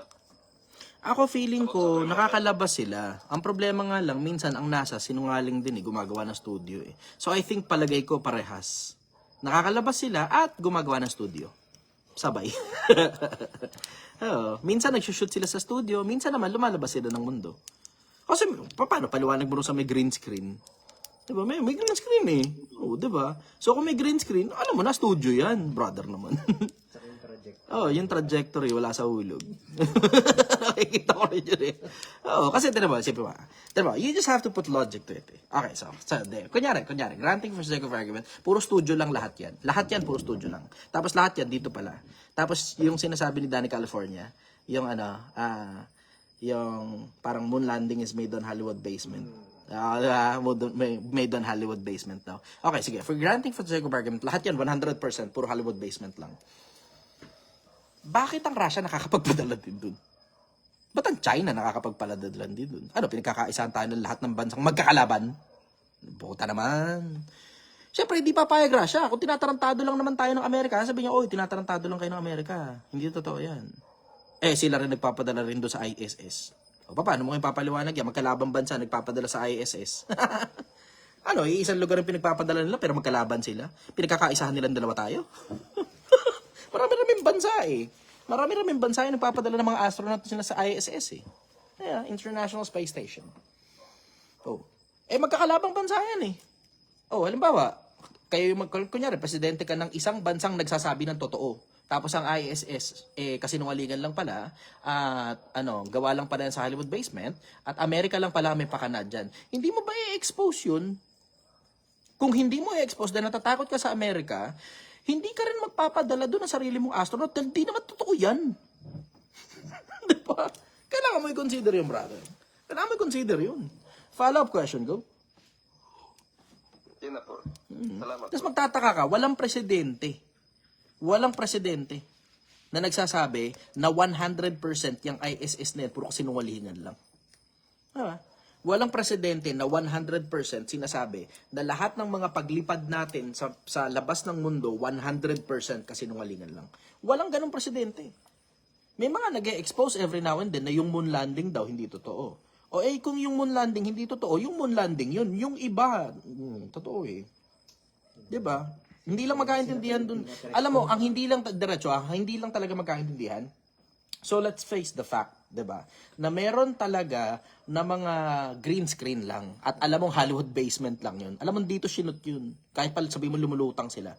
Okay, sige. Let's face that fact na meron talagang mga ganun, na may mga videos talaga. Hindi mo pa pwedeng sabihin walang ganun eh. Meron nga eh, may lumilitaw nga eh, 'di ba? Pero hindi mo rin naman masasabi na 100% lahat ng mga inilabas na videos ng lahat ng mga bansa pare-parehas. 100% inimbento lang nilang lahat at pinagkakaisahan nila tayo. Oh, 'di ba? Ganun yun eh. Follow-up question, okay na? Ano yun, kuya, parang minamanipulate nila yung information para maniwala yung ibang tao na ganon? Oo. Oo. Minamanipulate talaga information para maniwala na, 'di ba? 100% lumalabas sila sa outer space. Kasi yung iba dyan, alam mo, Hollywood basement. Pero hindi naman lahat yan 100% Hollywood basement. Eh. May mga legit dyan. Hindi nga alam magkaintindihan ko alin dun sa mga yun. So, di mo naman mapagkatiwalaan tong Amerika eh. Tanginang yan. Wala kang alas mapagkatiwalaan eh. Kahit gobyerno nga natin, hindi natin pinagkakatiwalaan eh. Kaya nga kuya yung sa social media, yung mga flat earthers, yung mga nagko-comment na sinut lang daw talaga, hindi naman talaga totally nakakalabas ng Earth, yung mga astronaut, mga NASA. Sa akin, hindi yan yung something na, alam mo, just treat it as a form of entertainment. Just treat it as a form of entertainment. Straight up. Entertainment mo na lang isipin yan. Pero mas importante na, na isipin mo yung kinabukasan mo kaysa isipin mo pa yung problemahin mo yung NASA. Dahil di naman tayo pupunta sa outer space kahit ano pa mangyari. Brother, hindi naman may itsura ng katawan natin. Mukha ba tayong tatagal sa outer space? Kaliliit natin. Diba? Tapos kalalaki pa ng mga tiyan natin. Kailangan mo i-consider yun, brother. Hindi tayo fit para dyan. So, just treat it as a form of entertainment. Entertainment lang yan. Para ito si J.M. Abier. Diba? Ito, entertainment ko ito eh. Sabi niya, we are challenged, Chester. Hindi, ikaw lang. Intellectually challenged. Damay job, Brad. Ikaw lang intellectually challenged sa atin. Oh, yeah. Anyways, Jello, Quezon City, go. Hello, sir. Hello. Hello, ang tanong. Kanino po ba ako mag-pray? Sa Ama o kay Jesus? Ako diretso. Doon ka na lang diretso doon sa gumawa sa lahat ng bagay. For sure. Doon ka diretso sa gumawa sa lahat ng bagay. Ngayon, tatanong mo, sino yung gumawa sa lahat ng bagay? Hindi ko alam. Basahin mo yung mga lumang libro. Kung yung mga lumang libro, merong isang piraso lumang libro doon na nakumbinsi ka, o di pagdasalan mo yung kung sino man nandun sa lumang libro na yun. Kaya Biblia man yan, o Quran. Diba? Mas maigit dumiretso ka na rin sa gumawa sa lahat ng bagay. Yan ang sabi ko, mas maigit dumiretso ka na doon sa gumawa ng lahat ng bagay. Kasi tinan mo, ganun yung sinasabi sa Quran, magdadasal ka, diretso kay Allah. Subhanahu wa ta'ala. Ganon din naman ang sinasabi sa Biblia. Manalangin kayo, ganito, ama namin. Sumasalangit ka. So, diretso. Diretso doon sa gumawa sa lahat ng bagay. Follow up, brother. Hindi ba pagsasalba sa atin? I mean, di ba, sabi sa mga lumang libro or even Bible, ang magsasalba sa atin, sa kasalanan, si Jesus. Alam ko ba yun? Pero nakasulat din naman sa Bible na nakakapagsalba din naman sa kasalanan yung tatay niya.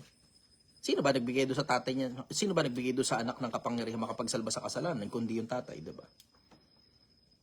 'Di ba? First na lang, no? Okay. Next question po, para sa inyo, ano po yung alter ego? Pagka ganun, brother, Google mo na lang yung tinatanong pa ako ng terminology. Google mo na lang. Mas makukuha mo pa ng tama kapag ginugel mo siya. Cute-cute ni J.M. Abiro. Pagtripan ko muna to J.M. Abiro. Sabi niya, I challenge you. Hindi nga tanggap ko na nga Tanggap ko na yung challenge mo. Oo, tanggap ko na yun. Kanina ko pa nga tinatanggap na intellectually challenge kayo, di ba? Okay na, solve na. Ano pa ba nang gusto mo? Talaga, nakakatawa to si J.M. Abir eh. Anyway, J.M. Abir, pangalan ng ano. J.M. Beer. Nakakatawa si J.M. Beer. Sa akin na lang umikot yung buhay niya. Tapos ito pinakamasarap. Ito pinakamasarap na parte. Kasi wala mas masarap na parte pa doon. Ito, diabolic. Oh, dahil sumasagot ako sa kanya at may diferensya ang utak ko para sumagot sa kanya, para pagtripan siya, I will now live inside J.M. Javier's head. Rent-free. Rent-free. Sarap. Sarap. Mananatili na ako sa isip at puso mo hanggang mamatay ka, J.M. Javier. Sarap ng buhay ko. Napakasarap ng buhay ko. Jet Santos, go. Sir, iano ko lang yung tanong kanina na yung bakit daw hindi binibigay ng Panginoon yung kailangan or something na gusto. Yung example na Ano tanong mo doon, binigay na brother? sa kanila, tapos binawi pa ba? Mga ganon. Hindi. Minsan, hindi naman binigay tas binawi eh. Minsan, naiwala natin. Parang siya, Hindi, example. naiwala. Binigay na, naiwala pa. Hindi, sir, yung bawa, Ba't kinilig ka? sa mag-asawa, ano po sir, di ba, pinagkalooban na sila ng anak, tapos yung, yun nga, malalag, mamamata, or mas worse, mamamatay pa, yung mga ganun sir. Binigay na Hindi naman pakialamero ang Diyos, ay brother. binigay na, tapos sabay, Hindi naman pakialamero ang Diyos. Hindi pakialamero ang Diyos, brother. Hindi pakialamero ang Diyos. Ang tao talagang namamatay lang talaga due to unforeseen circumstances minsan. Hindi pakialamero ang Diyos. May mga tao namamatay tsamba. May mga tao nga namamatay bago pa yung kapanahunan nila eh. So mayroon nakatakdang panahon sa kanila. Hindi tuloy yun yung nangyari kasi nga namamatay sila. Wala pa sa takdang panahon dahil nga tanga sila. Oo. Sukat nag-inom ka ng lasing. Ay, nag-inom ka ng lasing. Ano? Nagmaneho ka ng lasing. Oo. Nung madisgrasya ka, alam mo na, namatay ka na maaga. Nagmaneho ka ng lasing eh. Diba? Oh, kasalanan ba ng Diyos yun? Pambira ka naman talaga. Ano ba? Gusto mo buhayin ka ng Diyos? Hindi pa kailamero ang Diyos, brother. Pag oras mo na, oras mo na. Pagka tanga ka, mas maaga oras mo. Oo. Oo. Follow up. ano, sir, yung mga ganun, yung di ba yung sa mga mag-asawa, balik tayo doon sa tanong na, bakit kami pa?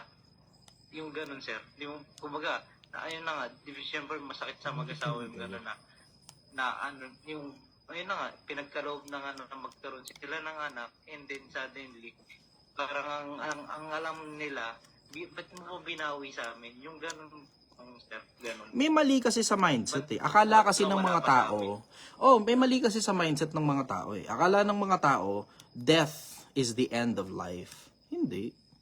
May kabilang buhay pa. Ay, ibig sabihin nung kapag ka namatayan ka ng anak, may kandidato ka na sa langit. Dahil alam mo, bata yan eh. Diretso langit yan eh, diba? Oo. Diretso langit yan. May kandidato ka na sa langit, galit ka pa. Sobra ka naman. May nanggaling na nga sa lahi mong diretso na sa langit. Masama pa loob mo, pambira. May mali talaga sa point of view ng tao eh. May mali talaga sa point of view ng tao. May mali sa point of view ng tao. Ano ba gusto mo? Ilabas mo pa rito sa mundo yung anak mo. Okay, sige, ayos. Gusto mo yan. Okay. Maligaya ako. Meron kang gusto. Ito problema mo. Pag yung bata na namatay na nga, gusto mo sanang lumaki. Di magkakaroon patuloy ng tsansang maimpyerno. Imbis tagalangit na. Pambira naman talaga mga tao. Minsan perspective lang eh. Minsan perspective lang, brother. Na merong kabila. Diba? Merong kabilang buhay. Ang gagawin mo rito, gagalingan mo rito, para pag nakita-kita kayo sa kabilang buhay, ang sarap ng kwentuhan nyo. Nak, hindi man kita naipanganak, kasi stillborn. Sa loob pa lang, patay ka. Pero gagalingan ko, para pag nakita tayo sa kabilang buhay, kikwento ko kung gaano kagaling dito.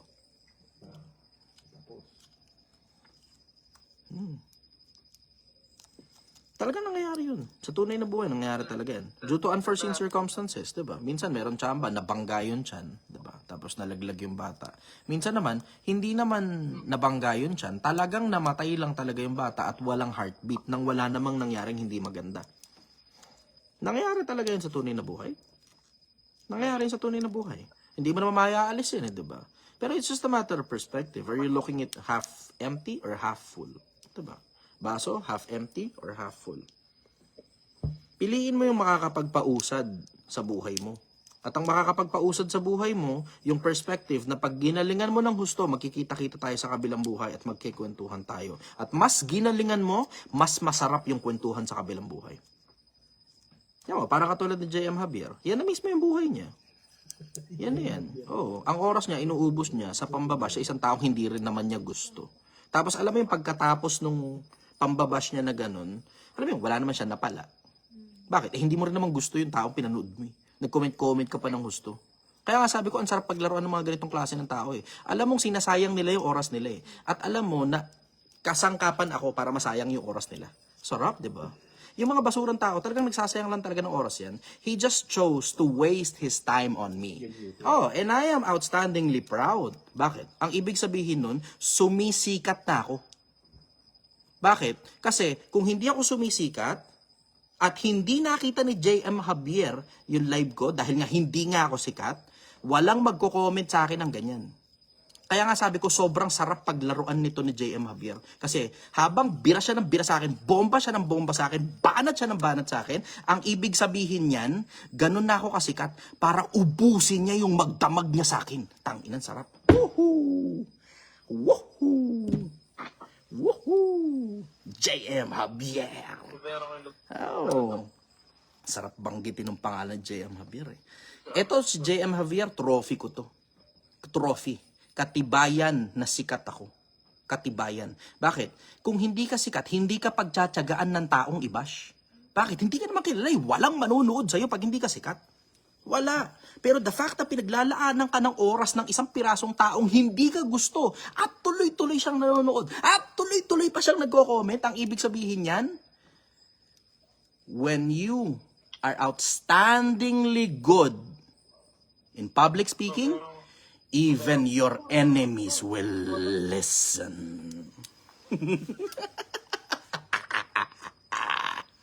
Sarap ng buhay ko. Napakasarap ng buhay ko. Anyways, sige. Ano muna ako? Officers meeting muna. Magkita-kita tayo ulit sa susunod na pagkakataon. OFW, yung mga OFW na nandito ngayon, magkita tayo mamayang alas 12 ng gabi. Meron tayong Zoom mamayang alas 12 ng gabi. Officers meeting muna. Good night everybody. I love you all.